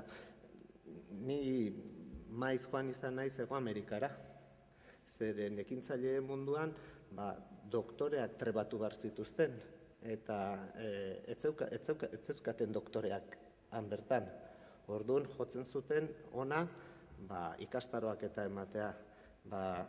Hori ere atzerrian ibiltzeko bestera bada. Ez da bakarrik puntako ikerketa hor posizionatzea eta munduari erakustea Euskal Herrian ikerketa alorrenetan egiten da, eta gaina ikerketa goi mailakoa, ez da hori bakarri baizik eta gero hori transferitu ere nola egiten den, ez? Eta nik uste dut, bai jasotzeko eta emateko munduan ibiltzea gaur egun oso ohizko gauza dela, hain zuzen mundu akademikoan. Eta gaina oso atsegina. Amaia, ez du horren adibidez zara, ina handi batean, Eskoziara joan zinen zu, galdera bera egiten dizut, ezinbestekoa den atzerriko presentzia hori kurrikulumean edo nolabaiteko aipu horretan, baina besteen erantzunak entzunda plus bat ere proposatuko dizut. Puntako ikerketa esaten dugunean, burura etorri zait groundbreaking research and thus always in English. Ingelesa, ezinbesteko hizkuntza, ote den, ezinbesteko den, hau da, ezinbesteko da kanpoan egotea, eta hori kurrikulumean azaltzea, baina gainera puntako ikerketa oso lotua dago ingelesarekin, kanpoko hizkuntzarekin neurri batean, zure kasuan Eskozian gainera zer esanik ez, ez? Bai, guztiz argi, azkenean zientzian hizkuntza inglesa, bakite gaur justo konferentzia euskeraz da, eta hori oso ondo dago, oso baliogarria da, guretako, herrialde moduan, badanok ezautzeko bestiek zeitzen daben, baina azkenean publikazio danak ingeles ez die, eta ingles on bat eukitzea oso importantea bai. Eta orduan, galdera zailagoa orain, hauek batzuk gidoian basatu dizkiet lehenago, beste batzuk ez, ezin zuten pentsatu gai jartzaileak, gai denak aldez aurretik pasatuko zizkiela. Artikulua orduan da, bai, paperitiz hori ipatzen zenuen zukinaki lehenago, ikertzaile bidean ezinbesteko hori, ze motibo izan ditzake gaur egungo ikertzaile euskaldun batek euskaraz argitaratzeko artikulu bat? Eta ez ingelesez?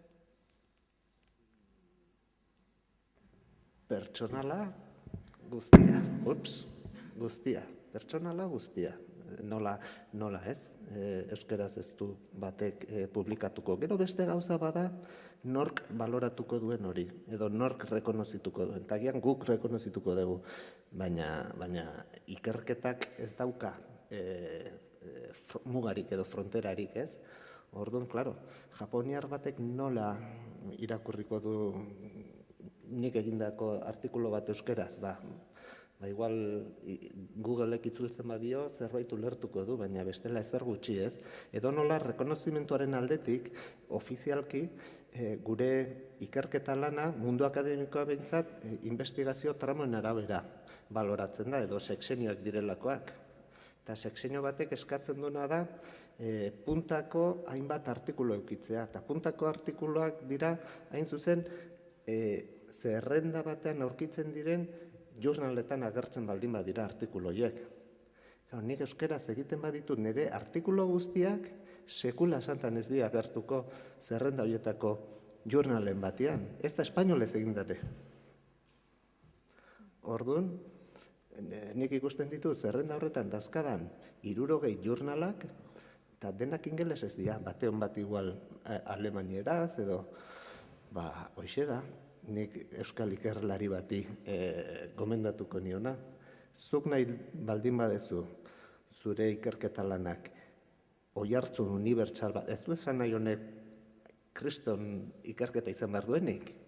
Nahikoa da ingelesez egon eta zerrenda hortan agertzen den jurnalean. Badira, zerrenda horretan ez dauden hainbat jurnal oso artikulu honekin, inkluso hor publikatzen dira hoietan baino artikulu hobeagoak, baina hor egon beharra dago, baldin eta batek errekonozimendu ofizial bat eukin nahi baldin badu, establishment badago, eta orduan, beste ikerlariak ikusten baldin badute zu gai etzarela jurnal horietan publikatzeko etzera ezer, naiz eta oso lan ona eta txukuna eta fina egin, eta euskaraz hori egin daiteke, baina nik uste dut arau batzuk daudela, gustatu ala ez. Establishment badago, rekonozimendu hori jasotzeko, orain norberaren aukera da, establishment horrek dauzkan arauekin jolastu edo ez. Nik uste dut kontestatario izatea ez dagoela gaizki, baina aldez aurretik batek borrukatzen jakin behar du eta ikasi behar du. Eta lehenengo urratsen nik uste dut hori dela. Konforme gainerakoak? Bai, erabaki pertsonala da, baina gauza batek ez du besteak kentzen. Hori da kontu, ez da? Lehiatu, zure sekzenio horiek eskuratu, eta era berean zure ikerketa lorra ezagutzera emon zure herrian, ez? Beti bezala, suposatzen duena da, askotan lan bikoitza. Hemen, ez dakit, irakaskuntzan horako gauza asko egin izan ditugu. Euskarara itzuli gauzak, eta are gehiago euskaraz eta erderaz irakatzen behar dugunean. Baina, pertsonala da, aduz nago bai. Eta, ni honi batu nahiko nioke gutxo gora bera akademiaren inguruan hizketan egon garela, ez? Baina ere, enpresa pribatuak eskatzen dituen ikerketak ingeleraz eskatzen ditu gaur egun orokorrean. Zergatik, bazkenean, igual, ikerketa lan handiak ordaindu ditzaketen enpresa handiak dira eta oso globalizatuak daude. Orduan, adibidez, gure alorrean, energia alorrean, egon gaitezke lanean enpresa ardaldun batekin, baina enpresa honek badauka planta bat Brasilen, 4 estatu batuetan, bat Alemanian eta 2 Polonian. Orduan, azkenean, beraiek ikerketa lan bat eskatzen dutenean, euskeraz eskatzen dute, zergatik, euskeraz barkatu, ingeleraz eskatzen dute, bai, zergatik, ze azkenean, ikerketa lan hori, adibidez, beren planta desberdinetara bidalia izango da, eta guztiok erabil ahal izan behar dute, ez?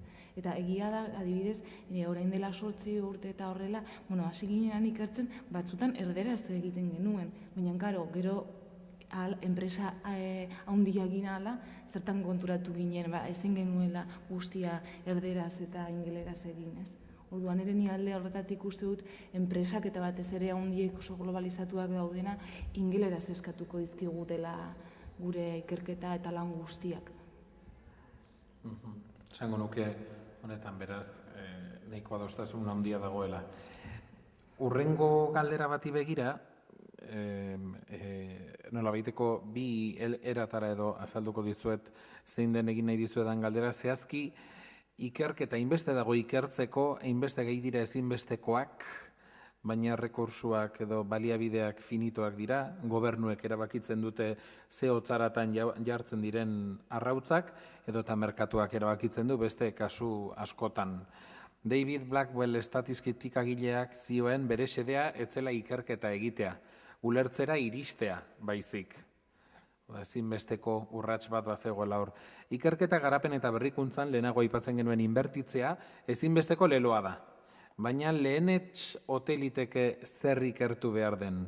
Hau da, ikerketan inbertitzen den euro oro ezagutzaren azken katebegian kokatzen ote da.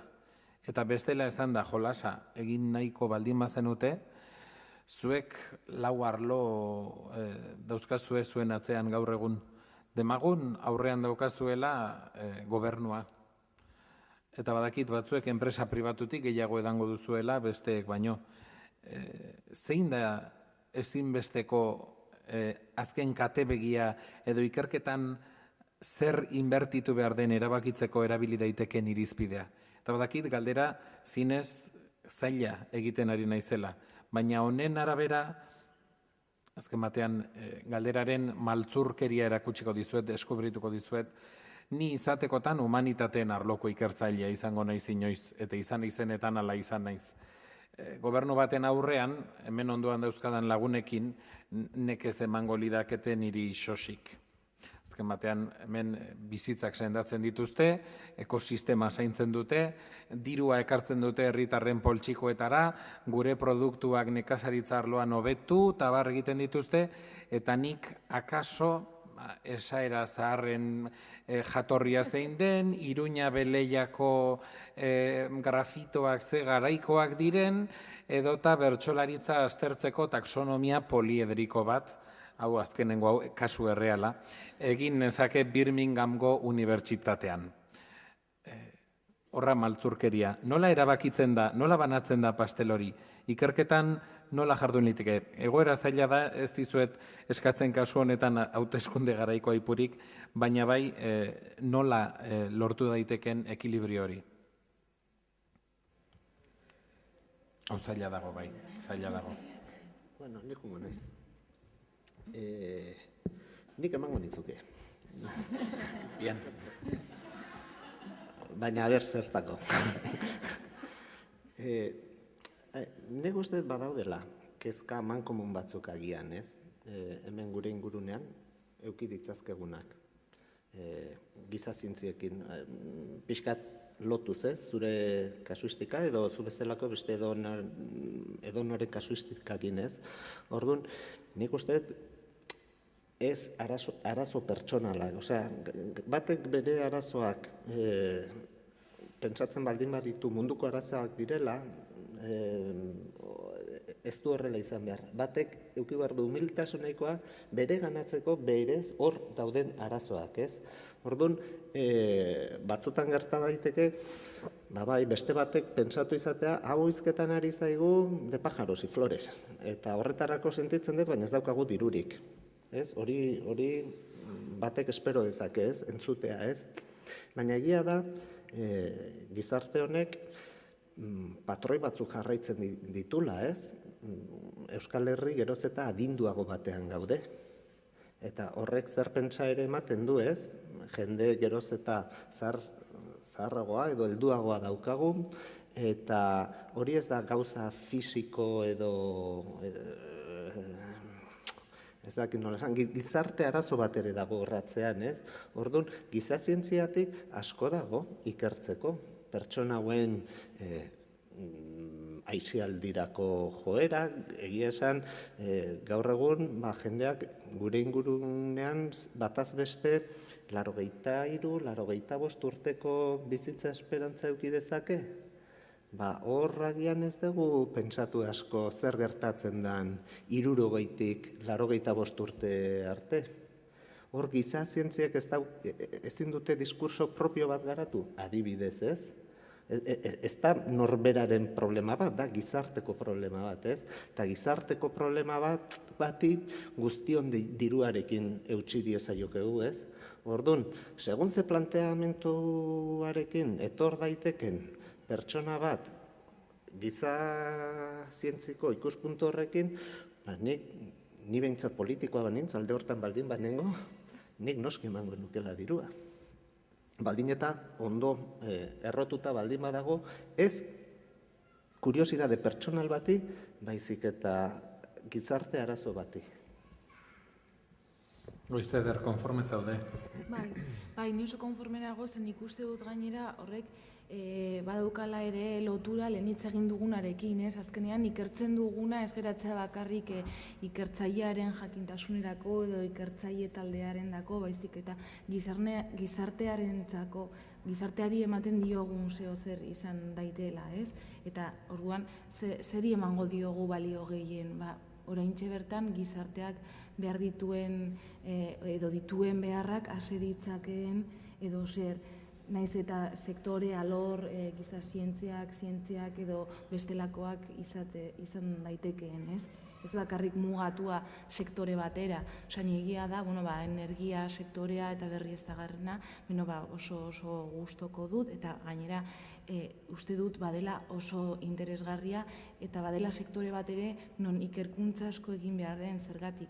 Gu gaur egun energia asko kontsumitzen dugulako eta gero beste aldetik ere badela hori sektor edo alor bat non diru asko mugitzen den, interes pila bat mugitzen diren, lobby pila bat ere.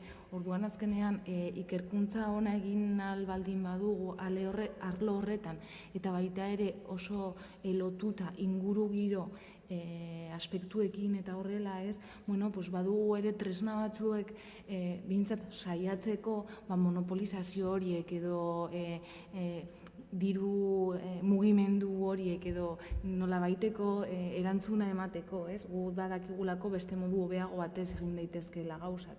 Ez bakarrik politikariek edo esaten dutenek noruntz joan behar diren.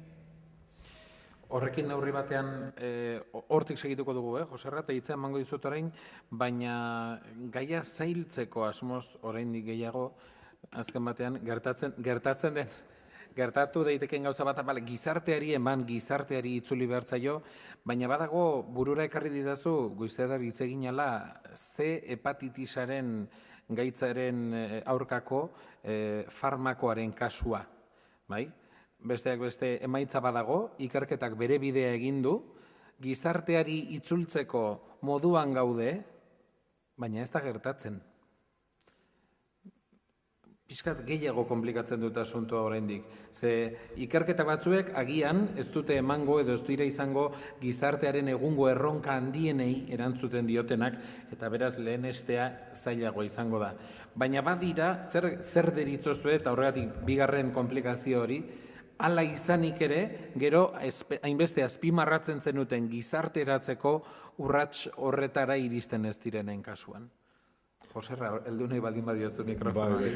Ni horri heltzera nahi joan. Etekin soziala azpimarratu izan dugu, gizarteak dituen arazoen aurrean bideratu inberko liratekela ogorlekoiek, banaketa ez da sekula erreza izango. Ez dakite bertsolaritzaren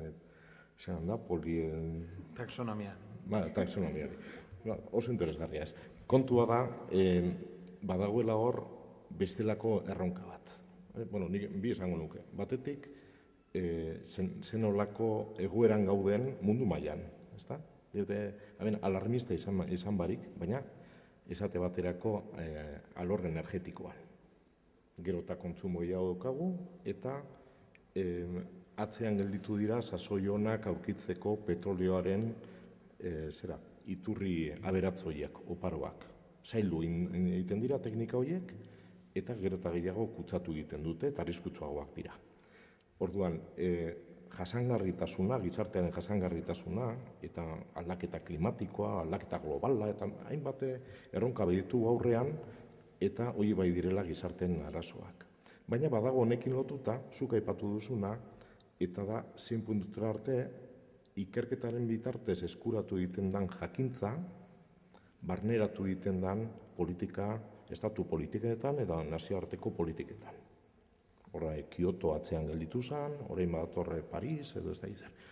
Nik gogoratzen dut, orain dela asko, aldaketa klimatikoaren inguruan eztabaidatzen, bagenukala ponenten artean Eskoziako aldaketa klimatikoaren bulegoaren lehendakaria, zintzilaria dana, eta harrituta gelditu egiten zen, eta gero, elkarrizketan eta bar, nola guk begia zabaldu egiten genituen ikusita han dauden proiekzio, modeloen bitartez, proiekzioa, itxasoaren maila egoko dala, edo CO2 konzentrazioa gora eta zaizer, barneratu egin direla benetan Eskoziako estrategia batetan. Gero, nian naz egon hau konprobatzen, baina berak esaten zuen, zilegitasuna zeukala, eta guk ostera, begia zabaldu egiten genituen, esan ez, hemen asko ikertu da, hemen diru mordoa bideratu egin zen, aurreko hamarkadan ja, aldaketa klimatikoaren alorrean, baina politikak ez dira inondik ere aldatzen. Ordan ja, bi erronka dira. Nola demontre banatzen dugun dirua, eta ditugun aurkikuntzak, egiten nola baldintzatu egiten dituzte egunerokotasuneko politika horietan, ez da? Galderak nik egiten ditut. Ez dakit, zuetako batek heldu nahi dien bere galderei, nola banatu dirua, nola txertatu hori. Bueno, nik esango neban, hori azkenian dirua banatzia ondo egongo zen, arlo ezberdinak, danak danei pixkat emon, hombre, batzuk igual gehiago beste batzu baino, baina, bueno, interesgarria izango zen, arlo ezberdinetan azkenian gizartia hobetzeko. Eta gero beste puntu bat jarraitzen hori, azkenean interes politikoak eta ekonomikoak, badidez hepatitisan azkenean zen interes ekonomikoa, ez? Enpresa farmazitikoak diru asko jartzen da ikerketa itxeko, eta gero nahi dabe hori bueltao, ekoizpen handixoekin, orduan, horre interes ekonomikoak botere piloa dauke. Hiru ideiak, ez? Igual aipatuz, ez? Azken finean, demagun hepatitis C horrek kostatu duela 10 milioi euro enpresa bati, ez? Patentea dauka, eta patente horrek ematen dio babesa datorren 10 urtetarako, ez? Ta berak dauka monopolioa injekzio hori, hortik datorren dirua eskuratzeko, ez? 10 urte rentabilizatzeko 10 milioi horiek, ez? Claro, gizarteak koste hori ordaindu dezake, zeren bestea da, hombre, begira, patenteak kenduko dugu, estatuak emango dizu dirua, eta oain enpresa batez egongo dira 100 enpresa hori egiten, eta ja jendeak erresago lortu ahal izango ditu injekzio horiek, ez? Orduan, hor dauden oreka pribatu, publiko, kudeak eta horiek, hori nik uste dut neurri handi batean agintariek markatzen dutela, baina ez askotan agintariek, baizik eta egia da ere batzutan enpresek agintariek baino podere gehiago daukatela. Orduan, hori ja gizarte bakoitzaren estrukturaren arabera dijoa, ez? Baina ikertzaileak orduan tramparen parte dira? Ikertzaileak formula ematen du. Bai, baina neurri batean badago kode etikoren bat existitu behar da nonbait ikertzaile horren baitan, ez? Igande gauean esnatzen den bezala inspirazioa etortzen zaiolako munduari mesede egin liezaioken zerbait asmatu, aurkitu eta ezin gizarteratzearen talka hori. Galdera ekstra bat sortzen zaitere, azken batean entzun zaituzte delako kate begien bilaketa honetan, eta ikertzaile asko, egon daitezke hemen, oraindik tesi gaia aukeratu ez dutenak, edo aurrengo ikerketarenak hautatu ez dituztenak, nik ikerketariekin nionean, buruan neukan zalantza handienetako bat zen, nola jakiten duzu zein den azkenengo ezagutzarik aurreratuena eta zein den hot topic hori, hain zuzen. Galdera oso zehatza egingo dizuet, eta 4 erantzun eukiko ditugu azken batean. Zuen arloetan, zein dira gai berezi horiek, orain ikertu beharko liratekenak? Emaizkiezue tesia inskribatzeko ideiak, azalpenak, hildoak, oso zehatza da kasu honetan, baina non egon daiteke interes hori, azken batean matematek agian sekulako gogoa zuen ikerketa egiteko enpresen ez dakizte kontutan, eta Iñaki, agian zuk emango dizu pistaren bat. Erantzun zehatza. Gaia ondo definituta baldin badauka, keyword hori erabili. Googleen hor ikusten da zein da aditua, gai hortan, horren azkeneko paperra. Azkeneko parrafoak esango du ikerketa horrek nondik joan behar duen. Hartu guantea eta segi. Galdera zehatza, erantzun zehatza. Galdera zehatza, erantzun zehatza. Zuenean ere ala egin behar da, gainerakoetan? Nik horrela funtzionatzen dut, Osea, nik 3-4 gai dauzkat, eta ikusten dut, badakit zeintzuk dian adituak gai horietan, eta beraiek markatzen dute, beraien azken artikuloko, azken parrafoan, The Future Research Avenues.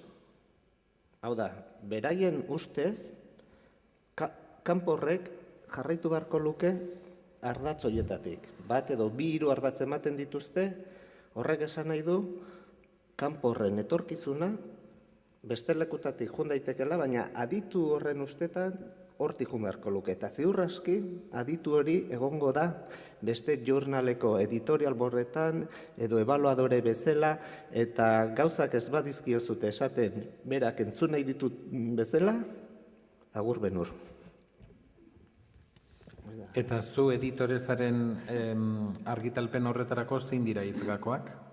Hau da, zehazki nolabait galdetzen dizudana da, ekintzailetzaren arloan egon daiteken gai hori. Orain eman dituzun bi pistak oso egokiak iruditzen zaizkit denentzat, baina agian egongo da, zure gaitik hurbilago dagoen norbait, Joserrak ikasleak detektatu dituen bezala izango da, akaso zure gaiarekiko hurbiltasuna duenik?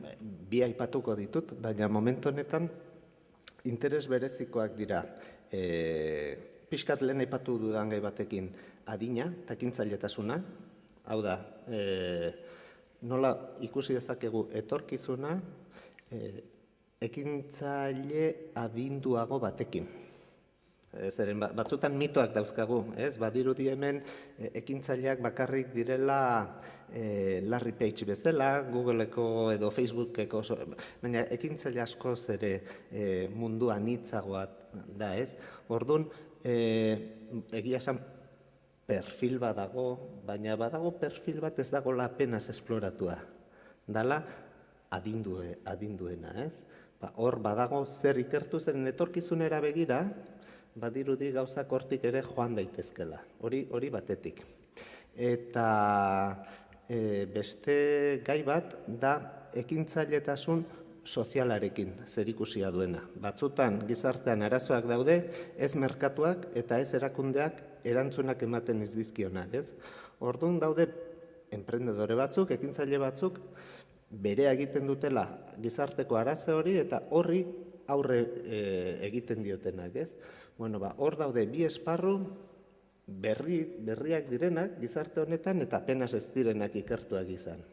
Orduan, nik norbait hartu beharko banuke nire ikerketa taldean gai hauek jorratzeko, nire babes guztia aukiko luke. Amaia?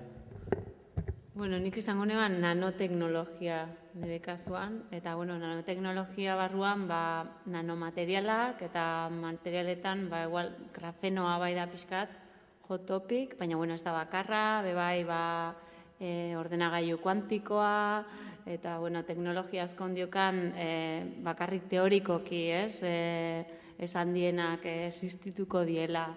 Hori adibidez izan zen grafenoan kasua, noin dela urte pilo bat, teoriko batek esan zeban, geruza bakarrau, eta prediziduzioan bere propietateak, eta gero handik urte askotara sintetizatu dintzen, edo lortu dintzen.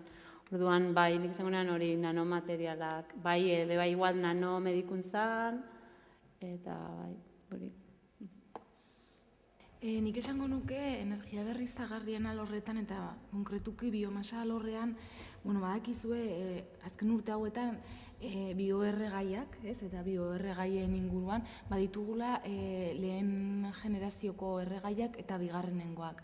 Lehenengoak badira, elikagaiarekin kompetentzia egin ahal dutenak, ez? Edo orduan horietan ikertu zen bere momentuan, orain erabiltzen ari dira, estatu batzuetan bestetan baino gehiago, baina nik uste dut horia mugatua dagoela ikerketa. Baina bigarren generazioko bioerregai hauetan nik uste dikan badagoela ikerkuntza bide handia garatzeko, ez? Oraindikan teknologia ez da guztiz garatu eta baita ere egin beharreko prozesu desberdinak egon daitezke biokimikoak, termokimikoak eta bigarren generazioko bioerregai hori modu desberdinetakoa izan alda, ez?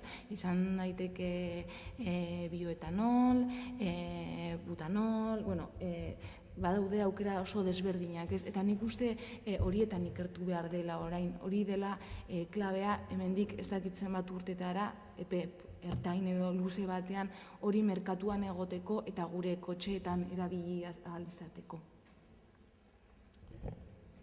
Nik batetik esango nuke alor berri eta oso emankorra izan beharko litzatekeena datorren urtean dela 21. mendeko ibaiek eta errekek pairatu egiten dituzten presio guztiekin nola lortu errestaurazioaren bitartez dinot ondo funtzionatzea. Hala, zelan lortu esate baterako izatea edo betetzea zerbitzu batzuk berez sasoi batetan bete egiten zituztenak, esate baterako autodepurazioa. Edo gertatzen dena da guk gero eta gehiago depuratu egiten dugula, gure lehenengo mundu honetan ez da, baina ikusten duguna da horrek ez dituela emaitzak bermatzen erreketan. Jarritzen dugula oso ekosistema pobreak edukitzen. Orduan, hor badago ikerketa lerro posible bat. Eta ni beste kontu batetan ari naiz azkenengo urtetan ere, eta da hezkuntzaren alorrean, bai formala eta informala ere, eta nola bilatu moduak, hau izaten da gehien bat jardueraren bitartez, jendeak barneratzeko kontzeptuak. Akatz kontzeptuali gabeko kontzeptuak. Hau da, eman ditugu urte askotazko uraren zikloa irakasten, eta jendea jarraitzen du jakin barik edaten duen ura nondi datorren. Edo nola doan. Edo aldaketa klimatikoari buruz eman dugu ja hamarkada terdi ikertzen, baina jende guztiak pentsatzen du ozono zuloak errua duela. Eta ez dauka zer ikusirik. Orduan, badukagu erronka ikargarria handia ezitzerakoan modu zuzen batetan ezitzeko eta horrek ondorioak edukitzeko pertsonen edo pertsonek egunerokotasunean hartzen dituzten erabakietan. Jasangarritasunarekin eta norberaren empoderamiento horrekin eta lotura badu, ez da? Baina, alor ikaragarri handia daude eta oso berde daudenak. Entzun duzu, bada ezpada, doktoretzarako gaiak beharko bazen ituzte, zilarrezko sektoreko ekintzailetasun soziala, nanomateriala, grafenoa, ordenagailu kuantikoa, nanomedikuntza, bigarren generazioko bioerregaiak, eta 21. mendeko ibaien funtzionamendu egokia besteak beste aipatu dizkiguten hot topikak. 4 minutu barru 2 ordu izango dira hizketan hasi garela. Eta zuek oraindik entzuten ari zarete, ez da meritu makala daukazuena, oraindik ez duzue galderarik egin, uste dut estatistikak frogatzen duela zerbait gaur goizean esplikatu omen dutena galderarik ez egiten ez duen jendea nongoa dan, edo nolakoa dan, edo nori dagokion, edo bada esaten dizuet hau ni azkenengo galdera egitera noalako. Eta batek, mingain puntan baldin bat zeukan baten bat, honen ondoren izango du parada edo abagunea horretarako, bai. Izan ere, ikusi duzu, segi genezake, hemen ez dago arazorik, baina 2 orduan esplikatzen ez dana, edo aipatzen ez dana, beste batean beharko du, dudari gabe. Euskadi edo Euskal Herriko ikerketari buruz galdetu nahi dizuet azken batean. Joan gara kanpora, sartu gara ikertzailearen eguneroko bizitzan, akademian, enpresa pribatuan, kode moralean, gizarteratzean, katebegietan, baina orain ja, zuek nahi duzuen esparrutik begiratuta, ze diagnostiko egiten duzu Euskal Herriko ikerketari dagokionez, oro har, puntu garrantzitsua iruditzen zait, adibidez, Jose Razok aipatzen zenuena heziketa. Zenolako heziketa ematen da hezkuntza formalean, ez formalean, ze presentzia dauka ikerketak, ze irakasten da, baina gero ze inbertsio egiten da enpresetan, ze sarbide dauka, zein izan daitezke gaur egun ikusten dituzuen erronkak, indarguneak, ahulguneak, gai librean edo neurri librean alegia, baina bai abia puntua Euskal Herria eta ikerketa. Minutu bat eman aldizuet, bertsoa pentsatzeko.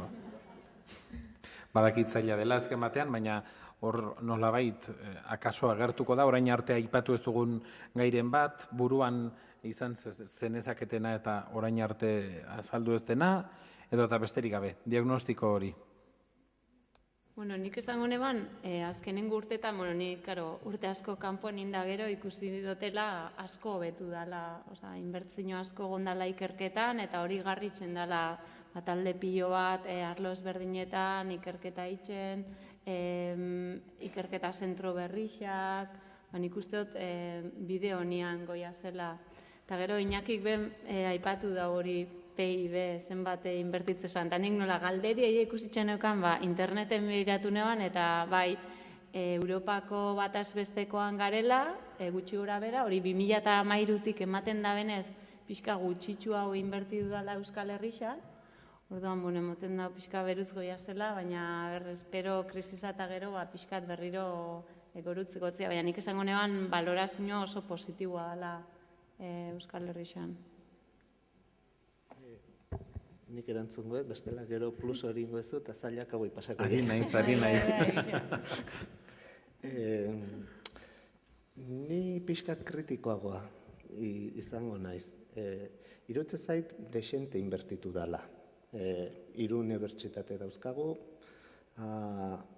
infrastruktura izugarria, zentro teknologikoak, zik direlakoak, Ikerbask daukagu, guk ez daukaguna kanpotik ere ekartzeko, edo nengoak ere kanporatzen laguntzeko, edo infrastruktura aldetik, nik uste dut, desente daukagula, edo diru asko jarri dela.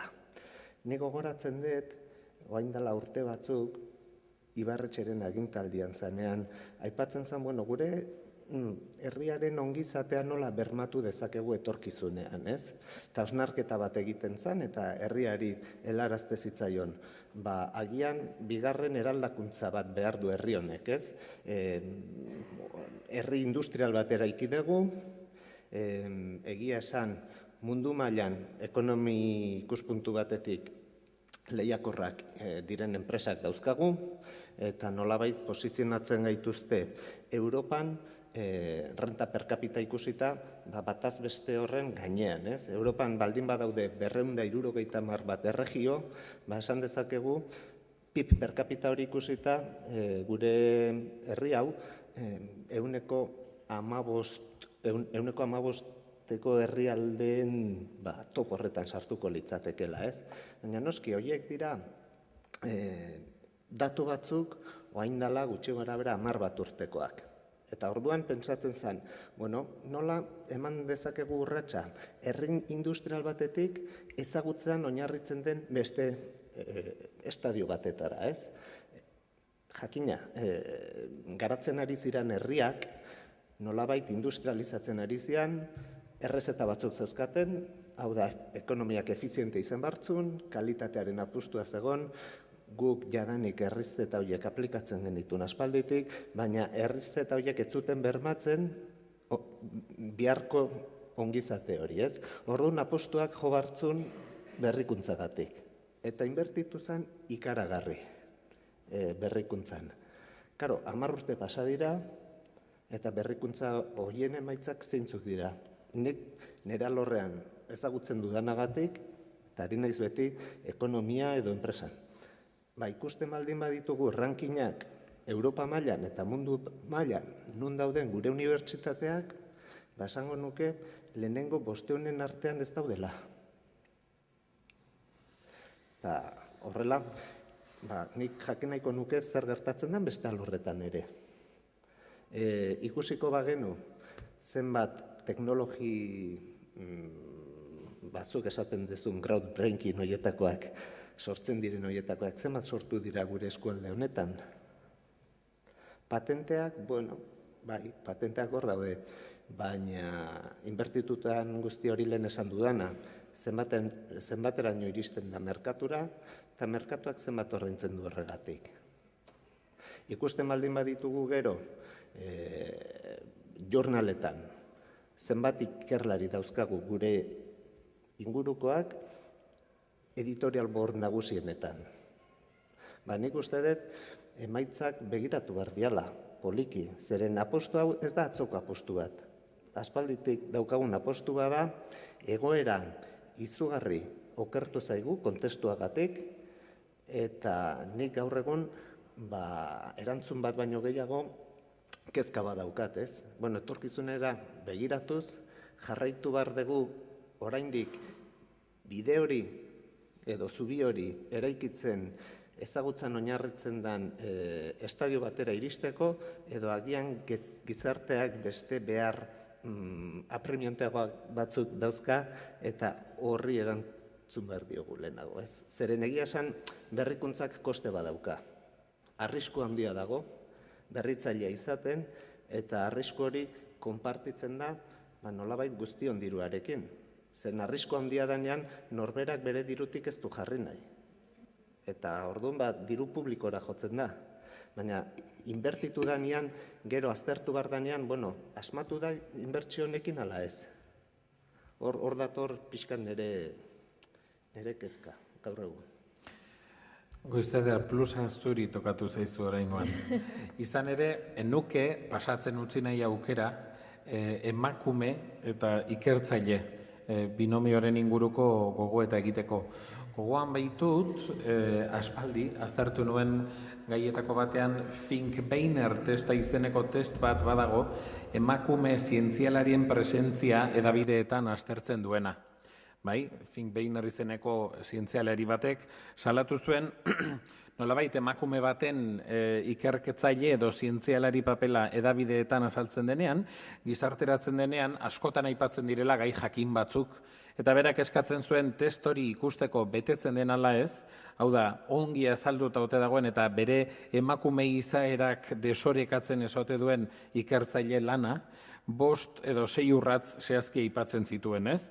Edabide horrek elukela edo albiste horrek elukela azpimarratu beharko bat zientzialaria emakumea dela, 2 bere senarraren lanbidea, 3 seme-alaben zaintzarik edo etxekoak elikatzeko ohiturarik, 4 bere arloko lehiakortasunak eragindako oztopoak, 5 beste emakumeentzako eredugarritasuna eta 6 ezertan lehen emakumea izateko kontua. Ez dizut eskatzen nolabait, baina bai enukela Euskal Herriko diagnostikoa egiten ari garen galdera honetan, eta Maia edo gainerakoek jakinare, Joserra, eta Iñaki zerbait gehitu nahiko bazenute zeharkako hori ere kontuan izatea.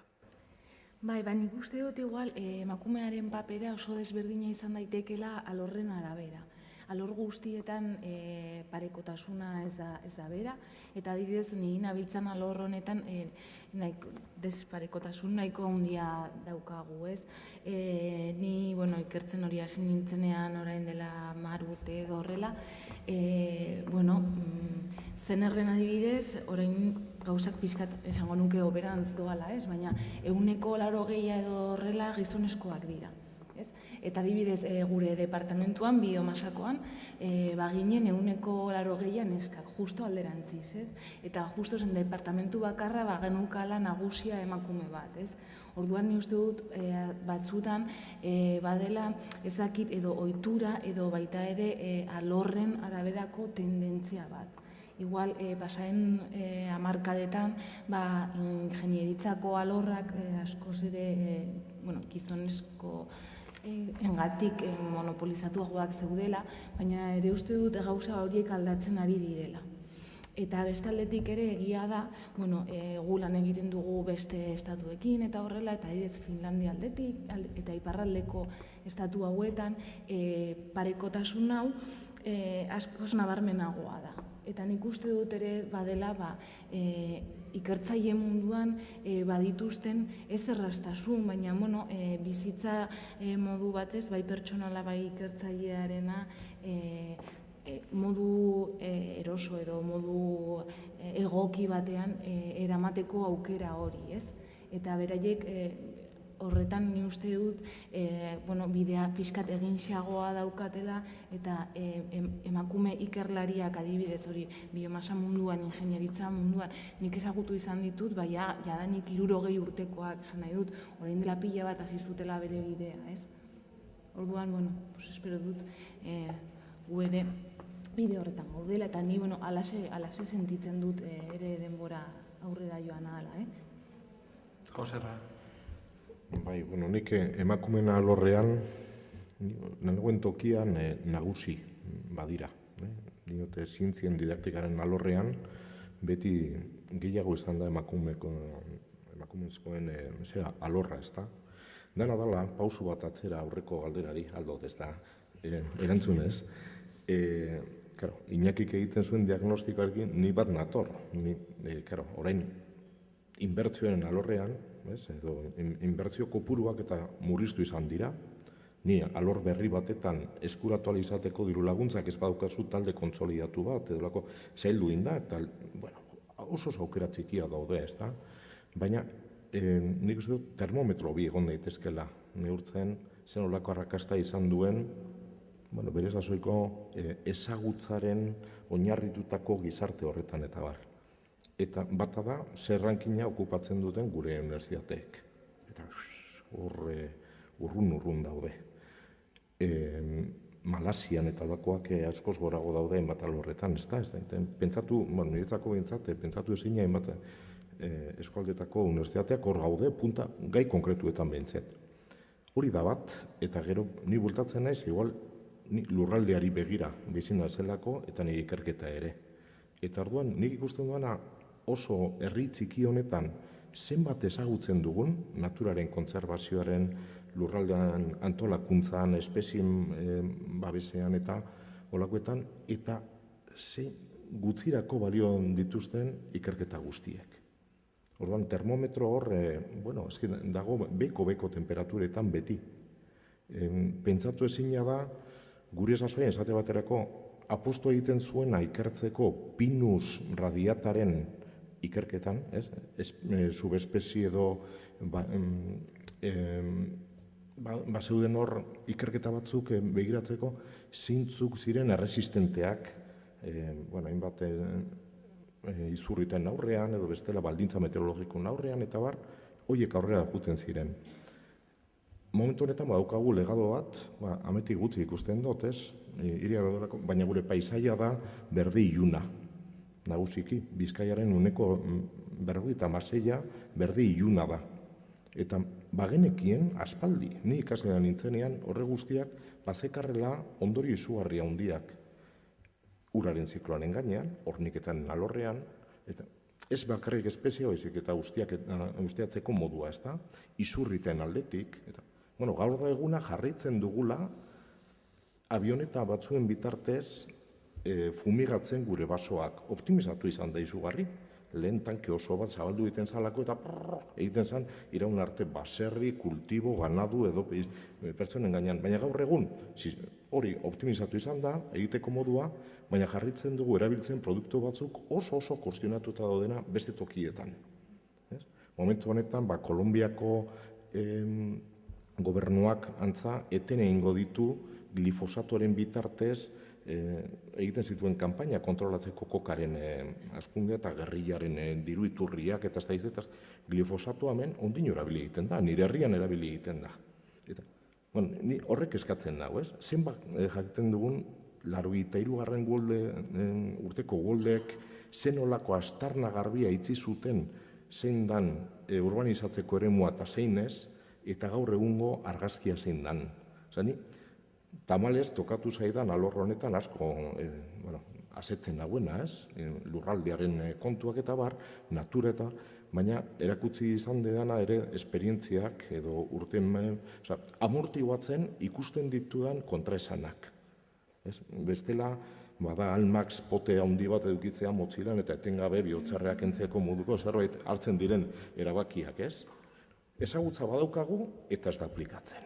Bintzat nira lorrean, eta horrek desgazte ikaragarria dakar, ze zuek imaginam, une batez, Urkiolatik bera datorren erreka, justamente, eta gero zeharkatu dite moduzu zubia begiratu ezazue, zelen bajatzen dan, ez? Ez dago kanal bat baino ez, baina ezke hortik gora, Durango egin duen azkenengo 15 urtetan bereziki, landakon bertan izan da gainean eraiki.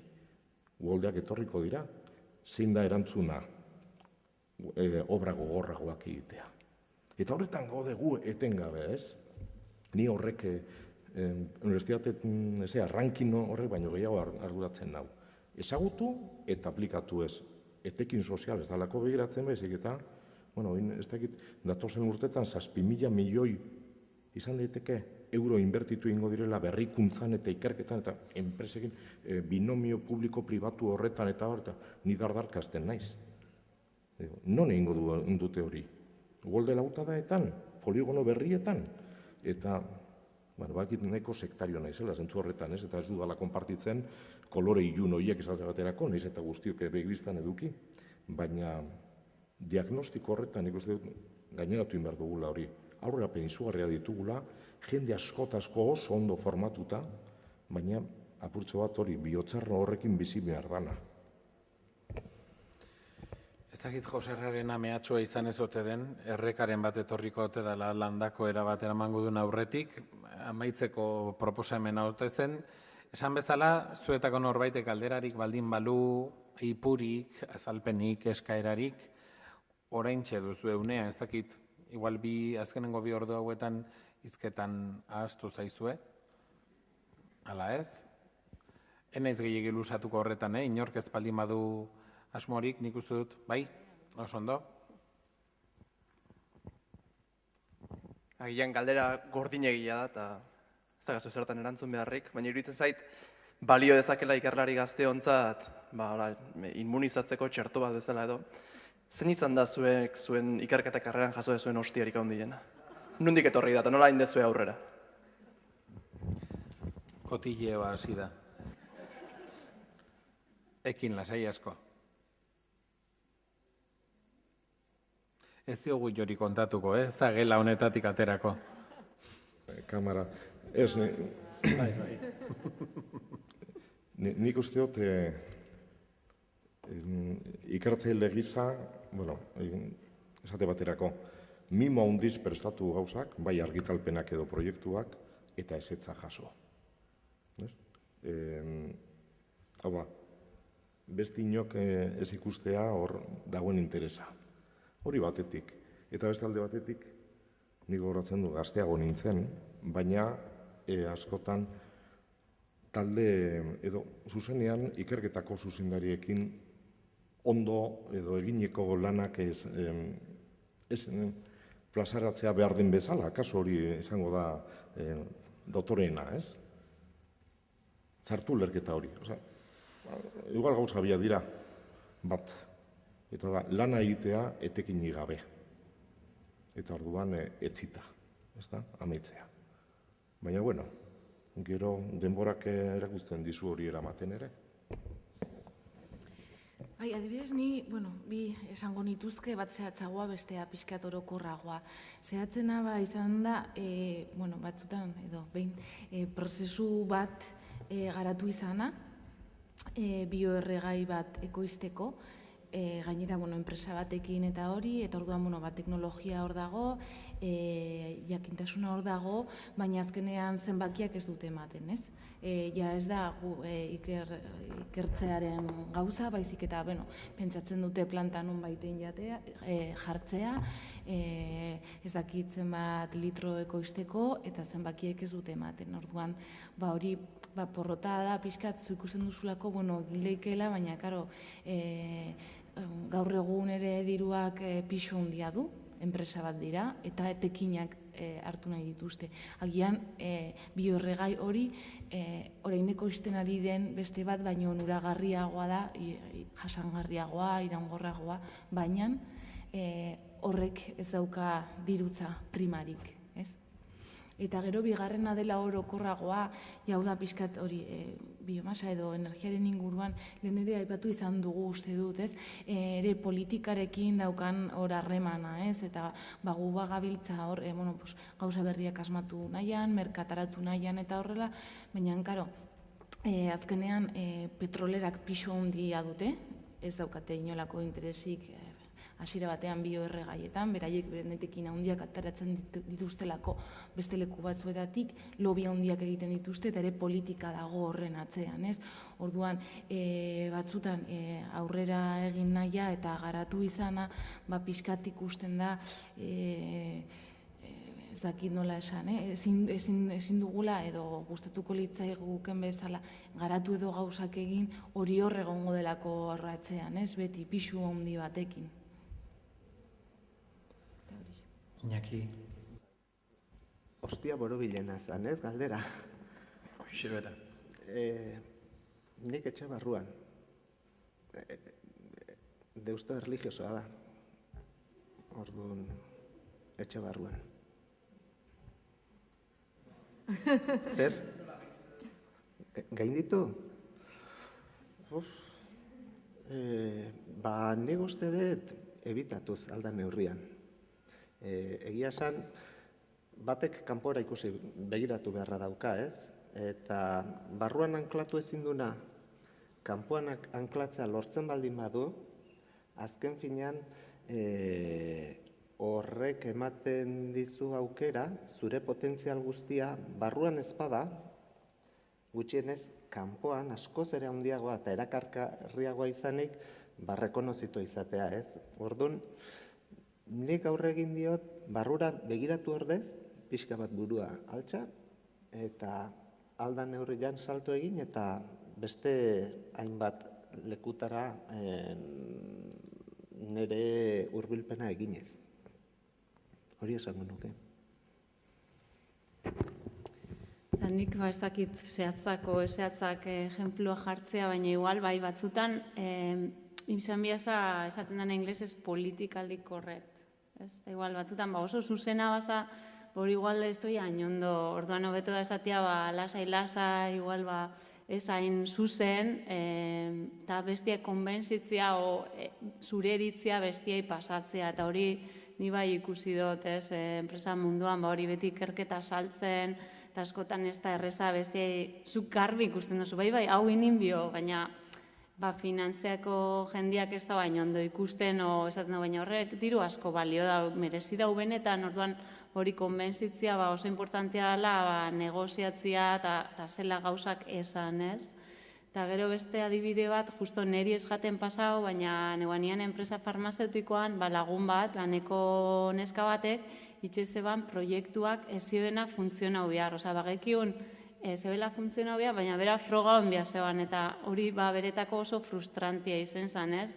Azkenean, zu nahi dozu ikerketa itxia, gauzak emaitz ona daukenak, eta bera beti emaitz txarrak, eta hori esatez, eukitzen ginoen bilerak, eta honek ez da funtzionoa, bagikion, baina frogauen bizan, eta azkenean beste enpresa batera junzan, ez? Eta hor jarraitzia ez positiboa izaten beti, ez da erreza, baina azkenean normalena da ikerketa beti emaitz onak lortzia, olenago berandu hau, azkenean batzutan daukuzu beste ejemplo bat izan zen, junbia ginen beste enpresa batera, prozesu bat erostera, eta bakarrik geukun 4 egun frogatzeko. Eta egon ginen 3 egun, lanean 12 arte, eta esan ezer urtetzen. Eta gero azkenengo gunean, azkenengo momentuan, gauza bat aldatu ginen, eta funtzionan izan, eta azkenean izan zen, oso posgarrixa, ez? Hori emaitz onak eramatia, eta azkenean, igual, konsejua da, ez don't give up, beti ez etxi hori,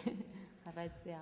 Hor ikusi duzu, uste dut beste galdera bat dagoela, baina dena dela, iruditzen zait ostia mailaketa horiek ikusita nahiko garbi daude, ezezkoa dela handi batean ikartzaile batek jaso dezaken kolpe edo tupustekoa, bai etxe barrukoa, bai kanpokoa, interesgarri iruditu zait, esfortzuaren tamainako baliabiderik eza, gerta daitekela askotan ere, eta hori izan daitekela kolpe edo desatseginerako bidea, politikaren eragina, lehenago aipatu izan dugu, eta ikerketaren kasuan gustatu zaite aipatu duzuen azkenen gori, aurre ikusitako evidentziaren frustrazioa edo zenbat ikerketa dauden frogatzen dutenak jadanik nolabait aurre ikus daitekena argita garbi, ez? Baina ikerketak ere eskatzen du metodo empiriko tabar, eta argi frogatzea, eta batzuetan horrek frustrazioa eragin dezake.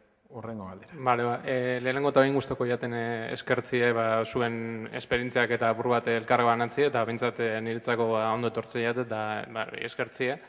Eta bestalde, lehen urten dago hor momentu baten, eta guztako jaten zuen iritzia jakitzie, ikerketaren establishmentari buruz, zelan dauen organizaute gaur egun ikerketaren mundua, zelan egiten den jakintzaren sorkuntza, metaketa eta gordetzea, egiten den revista batzuetan, nun igual diru publikoegaz finantzia den ikerketa bat, sortzea, eta azkenien amaitzen dugu metatuta ordaindu behar dugun revista baten, Eta, bueno, horrek ekartzen dutzu zen gogoetak, edo, bueno, ez da ja ados hauzien, edo zein dan zuen iritzia. Eskerrik asko. Entzun duzue, ordainpeko argitalpenak, ezagutzaren zabalkunderik eta kode irekiko ezagutza unibertsalaren aldeko aldarri hori, jakintzaren metaketa, establishmenta. Nik aipatu dut establishmentaren alen, baina nik uste dut ezagutzak kolektiboa eta sozializatua izan behar dula. Alik eta konpartituena izan dadin eta gure ezagutzak azkarrago joan dadin ezagutza hori, ez? Establishmentaren aipatzen nun zeren azken finean egon daiteke halako filtro bat kanpo zientifiko batean kontrolatuta zenbait pertsonen gandik, ez? Revista orok dauka editorial board bat, organo badago, eta gero revisore batzuk daude. Eta azken finean editoreak aukeratzen ditu, paper bat jasotzen du, eta erabakitzen du paper hau nora dijoan, ez? Eta ebaluazio batzuk daude, eta hor erabakitzen da argitaratua da nala ez. Orduan, egia da ezagutza mota batera onartua dela, eta ezagutza handi bat ukatua da. Zeren azken finean onarpenen portzentaia txikia izaten da revistetan, ez? Segun zer revistetan, baina ari naiz puntako revistetan. Zergatik esaten dut puntako revistak, zeren horiek dira revistak jendeak publikatu nahi ditun lekuak, ez? Eta horiek dira zuzen revistak, zerrenda horietan agertzen direnak. Eta zergatik daude zerrenda horietan, zitatuenak diralako. Azken finean zure lanak potentziala baldin badauka zitatua izatea etorkizunean eukiko du lekutxo bat nire journal horretan. Orduan, batek ikusten dunean editorial board hori zeintzuk osatzen duten, kongreso batera juten danean eta zirkuloak eta ikusten ditunean, garbi nabarmentzen da establishment badagola. Establishment badagola, journal horretatik kontrolatzen duena zer atako paperrak joan daitezken. Guk saiatzen geranean publikatzen, badakigu, segun gure paperraren karakteristikak nolakoak diren, zenbait journaletara ezin ditugula bidali, zeren ja de primeras rejectiona daukagu. Bidali gabe ebaluatzera. Ja editoreak filtratzen dizu, hau ez da zure lekua. Orduan, batek jakin behar du establishment horren ezaugarriak zeintzuk diran. Baldin eta publikazioen joko horretan sartu nahi baldin badu, ez? Orduan, klaro, importantea da ezagutzea, pixka bat zeintzuk diran journal bakoitzeko ezaugarriak, pentsamoldeak, atzean dauden pentsamoldeak eta estiloa, paperraren estiloa, ez? Zeren hori batek ez baldin badu ondo ezagutzen, paper batekin sartu dezake hanka journal batean, rejectiona jasatzen baldin badu, eta bidaltzen badu, itxuki beste journal batea jaso dezake rejectiona bigarren journal horretan, eta azken finean pasa daitezke 3-4 urte, paperra bueltaka, eta ordurako ja obsoleta geratu da. Zure kanpoan beste batek aurre egin duelako, ez? Eta ez daukalako paper horrek edo ikerketa lan horrek kokapen garbi bat, ez? Eta orduan joan behar dezu bigarren mailako journal batera, ez? Orduan, karo, gure kanpoan bintzat, nik beste kanpoak ez ditut ondo ezagutzen, baina gurean bintzat, garbi zegon, journal gehienak zirela estatu batuer ikerlariengatik kontrolatuta. Horrek esan nahi du ikerlari hoberenak han daudela? Ezagutzak handik edo beren ustetan markatzen duten bidetik jun behar duela? Kontua da guztiok, ikerlariok behintzat, arau horiek errespetatzen ditugula, zeren guk dauzkagun inzentibo sistemak Espaini mailan horretara behartzen gaituzte. Zeren bestela, nik nola lortuko dut sexenio bat? Orduan, bai, nik uste dut filtro batzuk daudela, eta filtro horiek ezaugarri zehatz batzuk dituztela. Eta horiek ezagutzea, nik uste dut importantea dela, zure produkzio zientifikoa era ofizialki rekonozituta dagoen bide batetik bideratzeko. Mikrofonoa. Horrekin lotuta esan nahiko nukena da, nik nire alorrean behintzat ezagutu dudana da, badaudela pope batzuk, izen badaukatenak, eta hoiek eramaten dutela pastelaren zati handi bat, ez? Eta hoiekin lanean hasteko aukera balin badaukazu, bidea errestu egiten zaizula, ez? Eta orduan, pixkat, gogoratuz leno Joserrak esan duna, guain hasi dela beste ikerketa lerro batean from scratch esaten dana, eta, loturaren bat badaukana aurretiaz edo oraindik egiten duzun erreken ikerketa horrekin, eta jakin nahiko nuke pixkat ze zailtasun dauden ideia berri bat edo proiektu berri bat zeuk martxan jartzeko eta zeure taldea martxan jartzeko. Ez nahi desan, postdoc bat egin duzu eta arrazoi bat dala medio, ideia hori, proiektu hori, lerro hori utzi behar duzu, beste ideia bat bururatu behar zaizu, ustot ez dala erreza, esatea, venga, zertan hasiko naiz lanean orain, ez?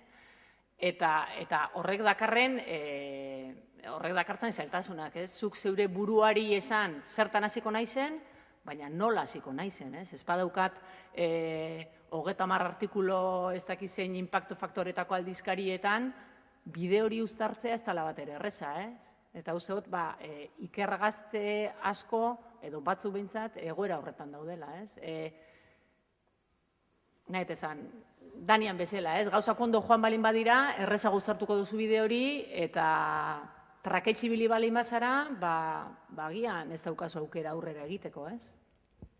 Oso katastrofista jarrita, eh? Bai, egia da nik irakurketa hori egin behar nuen, hau da, ez desanimatu, nahiz da hostiak jaso, establishment bat izan nolabait gainditu beharrekoa, ezinbestekoa da edo egia da disiplina denetan bezala, itaponteko edo amaponteko jakin batzuk izatea beti dela mesedegarri, baina egoera aurren, Jose Rauste dut zuri dagokizula galdera zuri bideratu dizu Mirein Josuk, nola hasten da horren besteko tsunami bat gainetik pasa ondoren edo auskalo, berriro ere zerotik eta ikertaldea nola eratu edo postdoko horri nola heldu edo? Nik esan beharra daukat, ikerketa talde batetan nengoela eta oso eroso.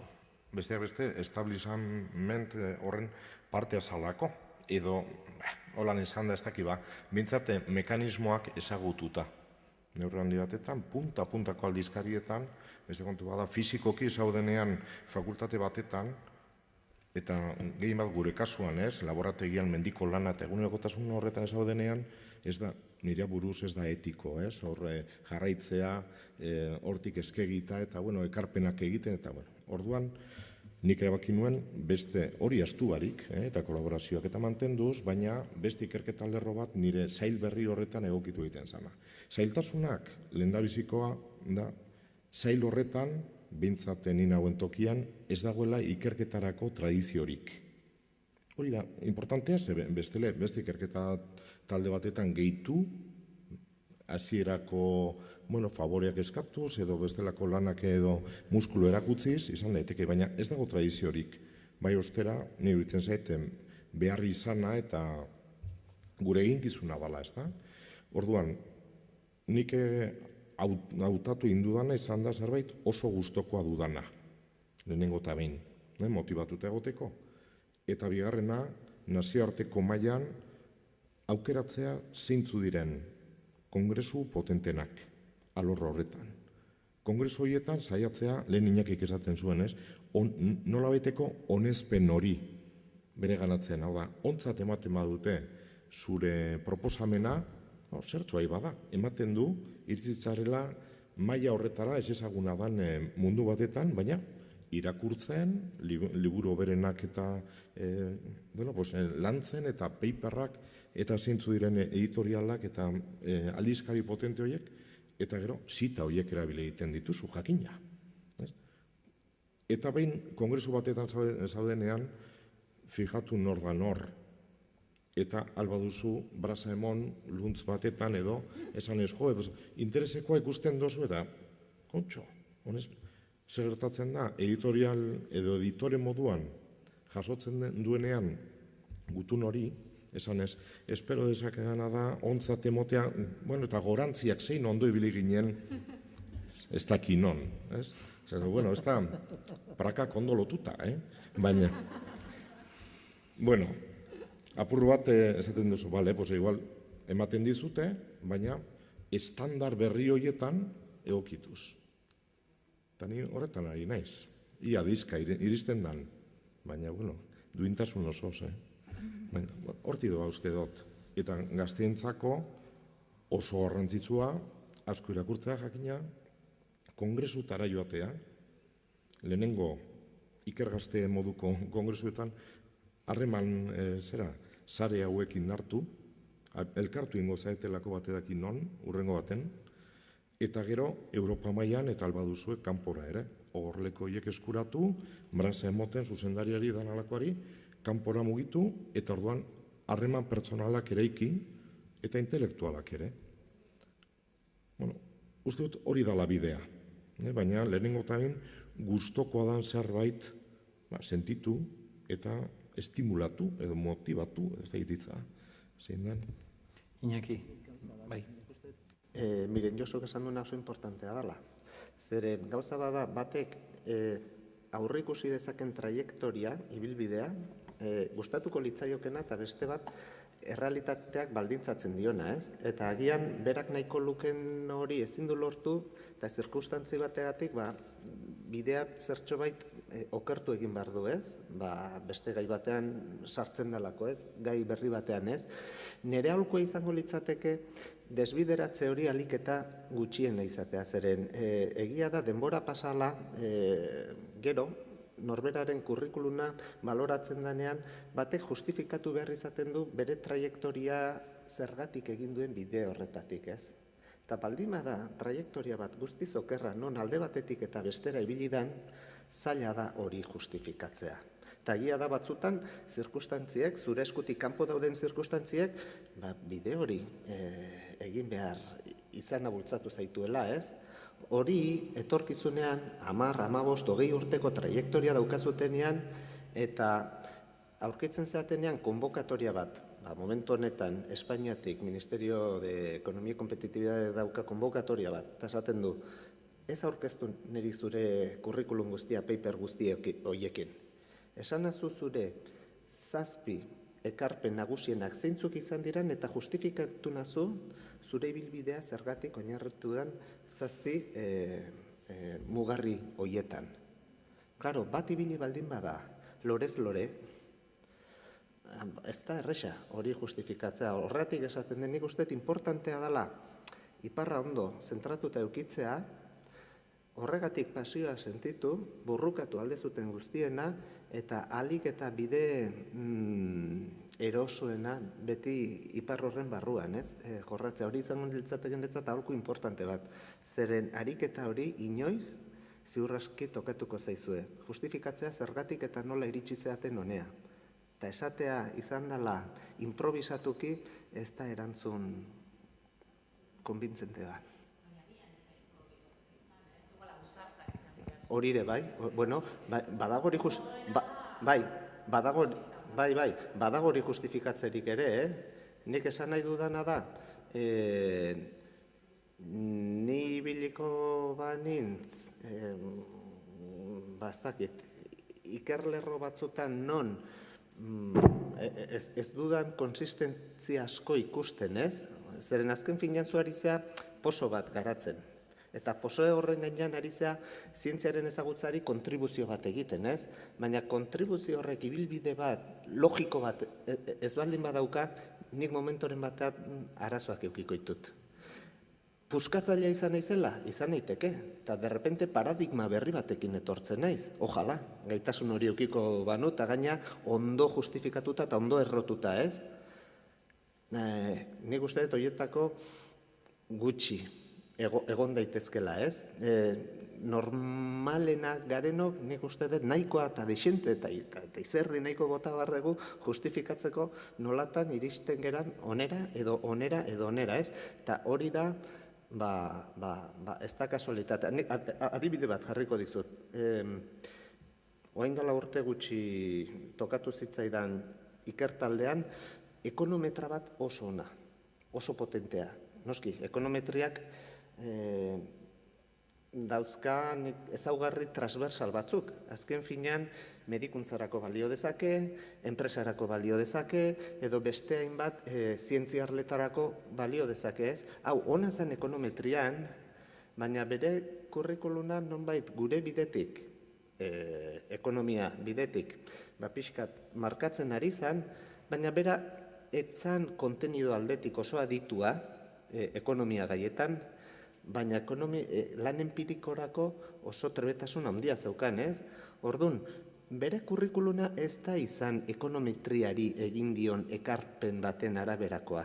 Zeren ekonometri mailan ez du aurrera paso handirik egin. Egia da, ekonometriaz baliatu izan dela, paper askotan publikatzeko, baina oso paper anitzetan. Azken finean, zenbataki pertsona honek ekonomiaz, zenbataki pertsona honek enfermeritzaz, eta zenbateraino ibilbidea egin du ekonometriaren alorrean. Orduan, kaso horietaz ari naiz ni bereziki, ez? Orduan batek konsistente izateko eta traiektoria horretan urrats batzuk direla justifikatu ahal izateko, urrats txikiak izan badira ere, zeren paper guztietan egiten diran ekarpenak ez dira Jesu Kristorenak. Oso, ezagutza mailan egiten den aurrera pasua da dana, ez? Egia da paper batzuk seminalak direnak eta historiarako geratuko direnak betirako. Markatu dutelako un antes y un después, baina paper horiek bakanak dira. Paper gehienak beste ezaugarri batzuk dituzte, eta normalean hori islatzen da ere norberaren traiektorian. Nire iritziz, eta nire esperientziagatik. Zakitzuetako norbetik zerbait gaineratu nahi duen, bestela esango nuke beste galdera bat dagoela, ez da? Bada ezpada, aukera emango digut. Bai, goizian atera dan gai bati heldu nahiko nioke, eta da, aipatzen zen nola tesia bukatzen dutenen portzentai altu bat, emakumezkoak dian, baina ondoren ikerketan jarraitzen dutenen portzentaia asko jeizten dela, ez? Emakumeen portzentaia. Eta hemen, aprobetxatu nahiko nuke zuen kasuan, eta gero baita ere komentatzen zen, bai soldatan, estatu batutan, eta aldeak daudela, emakume izate hutsagatik, zuek jaso dezuten horrelako, jasan izan dezuten horrelako egoera bereziren bat, eta bestetik inakiri baita ere, zuk justu emakumea biok nahiko ibilbide antzekoa izan dezute, ematen dunez ez, baina aldi berean, ea berari emakume izateagatik, nola baiteko diskriminazio igual fuertea gelditzen da, baina, bai, holako egoeran bat jasan duen.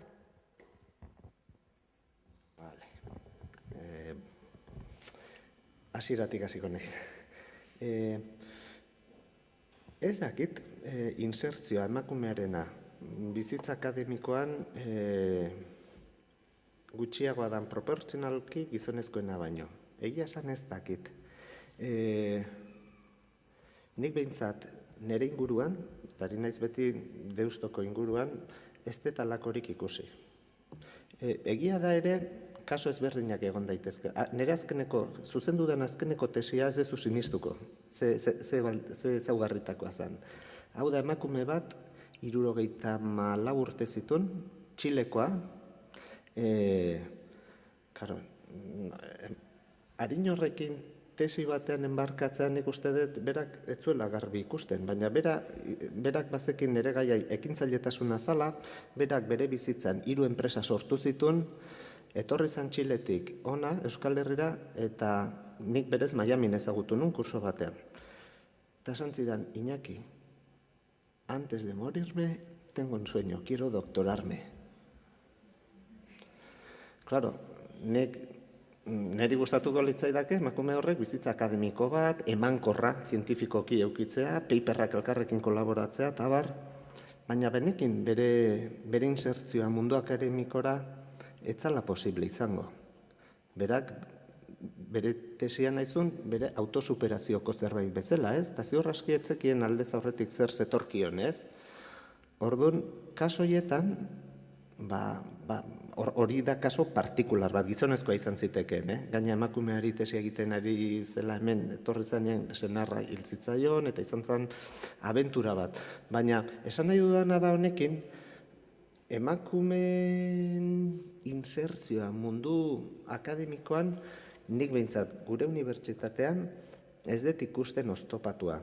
Soldata kontutan, niri gustatuko litzaidake, esate baterako zikeko zuzendarien soldatak, dauzkagun zentro teknologikoko soldatak, zeintzuk diren gizonezkoentzat eta zeintzuk diren emakumezkoentzat. Eta ardura, zik hori edo zentro teknologiko hori aurrera ateratzeko berdina da. Baina horren ordaina, ekonomikoki konpentsatuta, susmoa daukat ez dala berdina. Prezioak ez direla berdina. Batzutan ez da generoagatik ere izaten, baizik eta segun ze disiplinetan zauden, finantzako departamentuan dagoen batek gehiago irabazten du marketingeko departamentuan dagoen batek baino. Eta ez dago generoari atxekituta diferentzia hori, ez? Orduan, diferentziak generoagatik nik uste dut egon badaudela, ardura berdinak izan arren, irutze zait promoziotarako emakume izateak ez dakitzen bateraino negatiboki afektatzen duen gure unibertsitatean, naiz eta nik gure unibertsitatean ez dut emakumezko errektore bat ikusten datozen ez dakitzen bat urtetan, ez? Baina hori izango litzateken nire lehenengo erreakzioa, ez? Ez dakik galdera gehiago zenun, dena erantzun dizudan, ala ez? Bai, esan, justu komentatu duzu biok zure emaztea eta nire emaztearen kasua, berak urratsa eman zuen guztiz ez dependitzeko unibertsitateaz. Orduan, berak momentu honetan kudeatzen du zentro bat, eta irutze zait, ez dakit, bere soldata ezagutzen dut, ez dudana ezagutzen da gizonezkoen soldatakoa zenbaitekoa izan daiteken konparatzeko, baina pentsatzen dut txikiagoa izango dela, susmo bada, ez daukat datorik hori horrela dela baieztatzeko. Eta uste dut emakumea izategatik izan daitekela. Aipatzen zuten baita ere, ez dakit artikuluetan ere emakumearen izena agertzagatik ezezkoa jasotzeko probabilidadea handiago. Nik ez dakit ebaluatzen ditudan artikula gizonekoak edo emakumezkoak dian. Nik jasotzen ditudanak ez dakit zein dan. Batzutan ikusita ze gaidan, eta nola idazten duen eta eukidezaket susmoa, baina en prinsipio nik jasotzen ditudan artikuluak ebaluatzeko anonimoak dira. Orduan, nik ez dakit. Zientzean ez, zientzean izena bizena egoten da, beti. Eta hori da itxen duen kritika bat, azkenien hobeto izango zen anonimoa bazan, ze hori izango zen asko inpartzialagoa, oin ez da objektiboa talde burua zein daren arabera, posibilitate gehiago gutxea daukozu. Igual esateko nik diskriminauta gisa esan behin bez ez nahi sentidu emakumea izatea gaitxik, baina nik bai uste dut ikertzaile moduan talde buru bezala emakume gutxiago dare, hori niretako realitate bat da, bentsat konferentzietan eta asko ikusten dut nik, batez be nire arloan, eta gian izango da, familia dagonean eta bisak ikertzailea badie, beti igual preferentzia gizonai ematen jako, nik kaso asko ezagutzen dut. Eta gero, baina ezagutzen dut beste kaso bat, estatu batuetan, MIT-in, alrebez izan zala, orduan gizona gelditzu zan etxean, umeak zaintzen eta bisak zintzilaria ziren, baina bai da igual kaso gutxinetakoa izango neban. Eta ni, lehen aipatu dudan bezala, adibidez, hori nire lan alorrean, portzentaiak edo nina bari ditudanak badira direnak. Diferentziak badaude, baina nik uste igual hori badator ere ikasketen desberdintasuna gehiago zegoenean. Eta gero soldataren kontuan nik uste baietz diferentzia badagoela. Osea, behintzat nire, bai, lan alorrean eta teknologi zentruetan, edo nik lan egiten dudanean, bai, badago, agian ez da oso ondia, hori ere esan beharra dago, txikia izango da, baina zeo zer bai badago. Eta gero ere badago, bueno, pues, gaztetasunaren kontua, Ni uste dut ere garrantzitsua dela, batez ere hori, igual, akademian, bueno, azkenean zu bazoa zure bidea egiten, zure artikuluak igual jorratuago edo objektiboago izan daiteke, ez? Neurtuago modu batean, baina gaztetasunaren kontua hori zentro teknologiko doia, enpresa pribatuan zer esanik ez? Nik uste dut, hor egunero, egon barzala jotasu lanean, egiten duzuna ondo eginez, demostratzen, laguntzen eta dena, ze, bueno, pues, ez dut esan nahi gazteago izateagatik ez dela kontutan eukitzen edo minusbaloratzen dela, baina, bueno, gogor eman behar diogula, bai, nik uste. Bueno, anatzean beste galdera batago, bukatze aldera joan beharko genuke, arratsaldeko 6ak diraia danik. Bai, Eta egintzazu galdera lasai asko, baina nolabait azpimarratu nahi nuen, behintzat pozez hartzen dudala hainbesteko denboraren ondoren galderak izateak interesa dagoen seinale da, ez gabiltza gaizki, baina galderak zuentzat dira, Bai, hau, galdera bat baino geixo, oin erantzundan galdera honi nekiko nire refleksio bada, ez? Zuen erantzuneko indik eta bildur geixo sortu dit. Eta nik senti bizen dut, ez? Emakume bezala diskriminatu sentitzea, eta neuk esatet. Nik ez, kontzienteki sekulez. Eta zu ere lehenengo erantzune hori da, ez? Ez, nire taldean ez dut ikusi emakumeekiko diskriminazioek, baino ez dut imaginatzen nire unibertsitateko errektore emakume bat. Hori adibidez, ez? Gero bestatek, nik ez dut sentiu, baino seguru nago gutxi xokoratzatela. Orduan, ez gebendik eta txarro iruditzezat, ezberdintasun horren inkonsientzia eukitzi, Nik badazpada izketan ari zaineten bitartean, igual kasu honetan galdera ala denez, eskatuko dizut pantalla jartzeko Ikerbusten bilatu ditut eipatzen ziren datuak, zintzota jator, ezagutuko duzu Ikerbasken barruan dagoen atala 2012ko datuak ematen ditu beranduenez, baina horra gehienez, baina horra saltzen da Euskadin irakurritako diren, eta ikusten duzu gizonezkoen kasuan ematen zenuen datua egia da, ez da oso ezberdina, 180 bateko berdinketa zegoen 2011an, 2012an bai emakumezkoen kopurua da gehiago, bilatu dudan beste datua da, IGB arloan dagoen gizon eta emakume kopurua, eta hemen bai, ikusiko duzu emakumeen kopurua 2012an, gaur egungo daturik ez dut aurkitu, 6.227 eta gizonezkoena 11.409. Nabait, ematen zen hori datutara ekartzeko, bere beldurra ez jakitea, akaso beldurgarriagoa ote den, lasaitu zazu emakume hori, lasai joan dadin etxera mesedez. Bueno, nik diru kontuan, ez dakit, azkenian enpresa munduan zenbat diru irabazi biozun, bazuk entrevistia indagero zela negoziatzen dozunan arabera, nik uste dut asko da. Oin ez dakit jarriko da ben igual, hemen lerro bat hemen emakumeen dako eta beste lerro bat hemen gizonen dako, ez dakit. Ez dakit lasaituko zaitu da.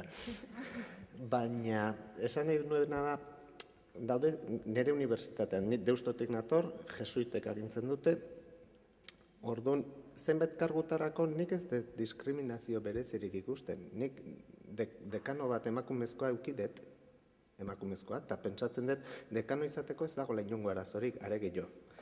Errektore ordeak ikusten baldin baditugu, errektore ordego hortan, emakumezkoak daude, bai, noski baietz, ikerketako errektore ordeain zuzen emakumezko bada. Esaten nuena da, nire unibertsitateak agintaritza zehatzua dauka. Eta agintaritza horrek erantzuten dio orden erlijioso bati. Orduan, berak erabakitzen du, nik katedratikoa izan naiteken ala ez, besteak beste. Hori esan dudanean izan da, bueno, nik zenbait gauzatarako ez dut ikusten, diskriminazio hori emakumezko izateagatik, baina beste batzutarako bai. Orduan, igual ez zaitu horrek gehiegi lasaitzen, baina hori zen, berez esan nahi nuena. Ez agian, hasieran ez dut ondo ulertu, arrazoi erlijioso batzuatik esatezen duen Ez orduan. dut esan arazo erlijiosoa, esan dudana da, errektore izateko, eta horrari nintzen batez ere, agintaritzagatik, eta botereagatik. Eta botere postu horretan, emakumezko bat nik, hola, epe hurbilan ez dut ikusten. Agintaritza, erlijioak eramaten duelako nire instituzioan. Hori da. Ez da, guk boterea daukagula bozkatzeko nork izan behar duen gure errektorea.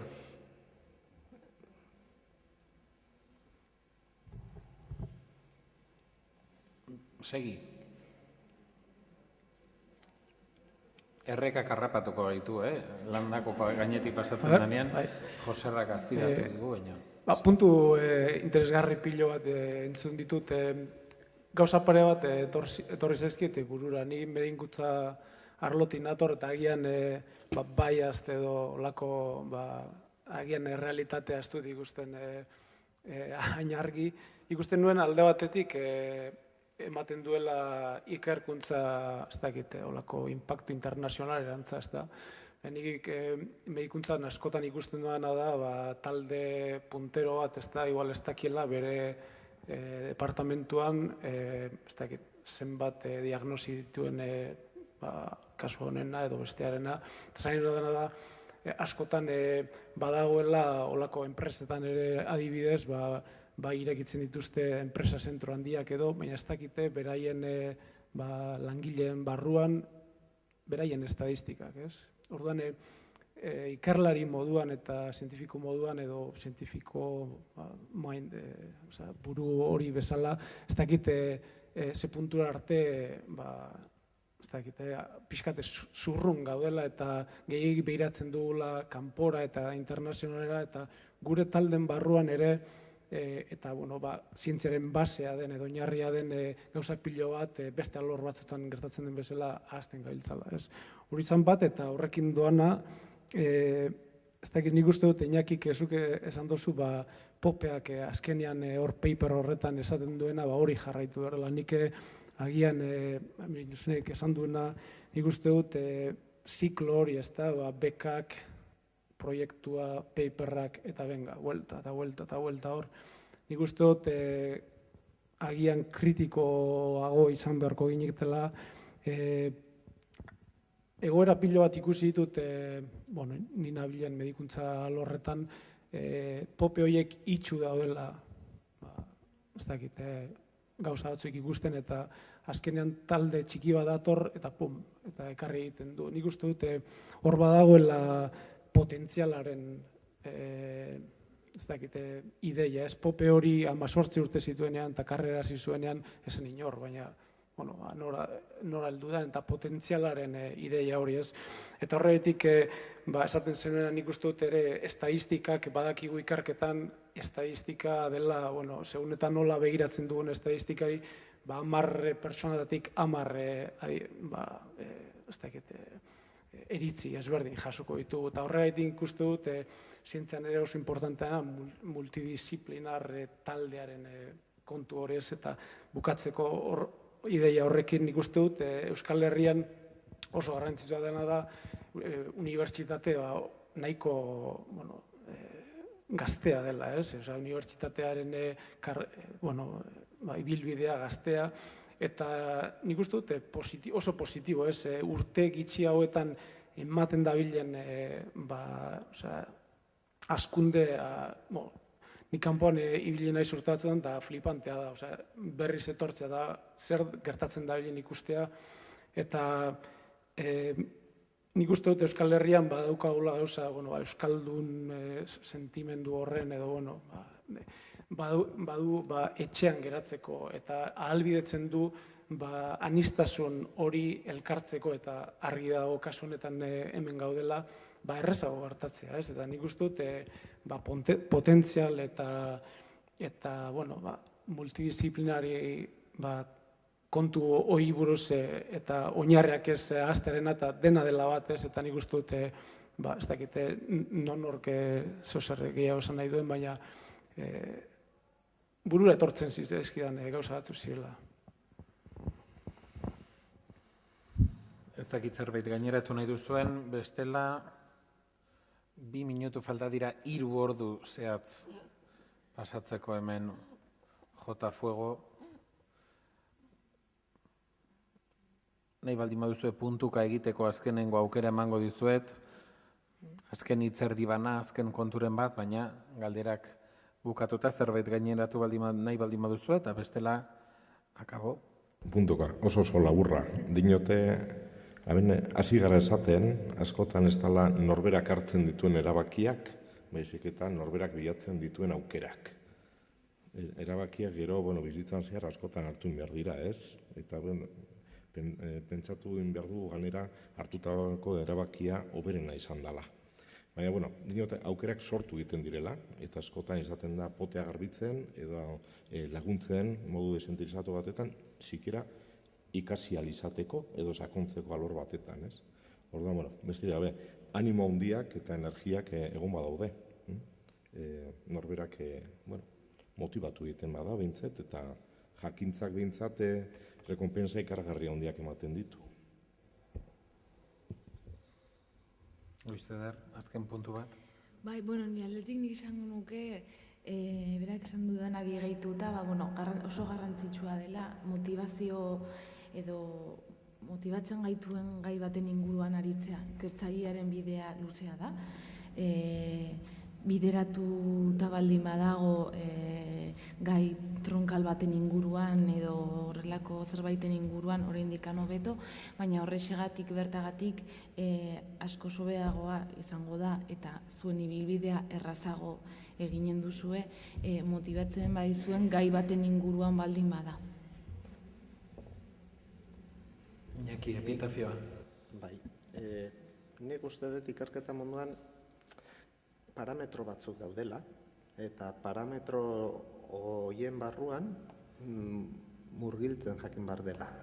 Orduan, hori berez nahiko sakrifikatua dela onartzen dut, eta horren aurrean nik 3 gomendio emango nituzke.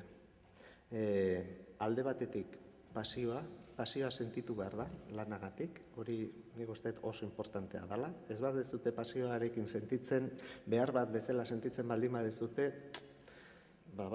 sufrimendu hori handiago izan daiteke, hori bat. Bigarrena, nik uste kidetasuna. Elkarlana izugarri importantea da, aurrera egiteko ikerketan. Eta kideak aurki daitezke inguruan edo urruti, milaka kilometrotara. Eta kide honak non empatia bat sentitzen dan, hori oso importantea da, berez ezagutza teknikoa edo kontenidokoa bezain importantea esango nukenik. Afinidade empatiko hori, nik uste afinidade tematikoa bezain importantea edo importanteago izan daitekela, eta azkenei humiltasuna. Nik uste dut apal-apal, ikerlariak apal-apala izan behar dula. Nik uste 3 horiek importanteak direla, hor murgiltzen ibiltzeko. Nik uste danak ez diela apalak, baina ejemplo batzu dara hor, baina bai, nire uste dut hori oso ezaugarri ona dela ikerlari baten dako guztiz ados.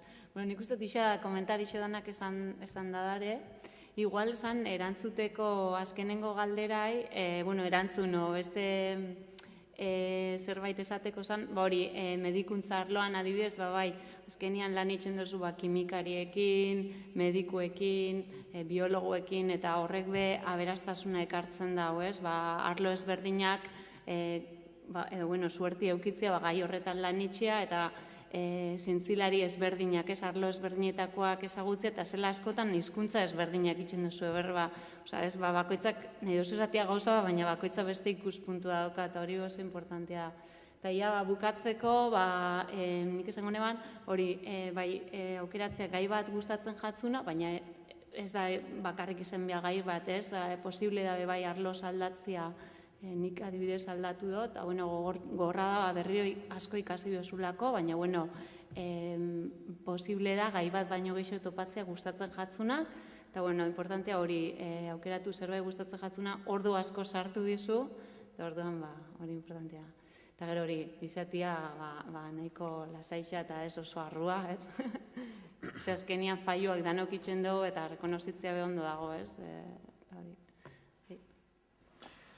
Bueno, arratsaldeko 6 eta 14, 3 ordu eta 3 minutu zehatz egin ditugunean, saiatu gara tarte honetan argia ematen zenbait gairi, espaldi mazaizu hemengo argia gustatu 6tan piztu dagoikoa eta gera zaitezte horrekin, bestela, eskerrak eman behar ditut, aprobetxatuko dut batetik eskerrak emateko lehenbizi maikidei, Amaia, Joserra, Iñaki, Goizeder, eskerrik asko benetan zuen ekarpenengatik, eskerrik asko eraberean UEuri, batzorde zientifikoari, lanean zabiltzaten guztiei, bai babesle antolatzaile eta barrei hau antolatzeagatik, ni saiatu naiz alnuen einean domatzaile, zirikatzaile, akuilari lana egiten, akatsak akats, hori bai, bukatzeko ikerketan egindako bidean, gustatu izan zitzaidan esaldi bat ekarriko dut burura.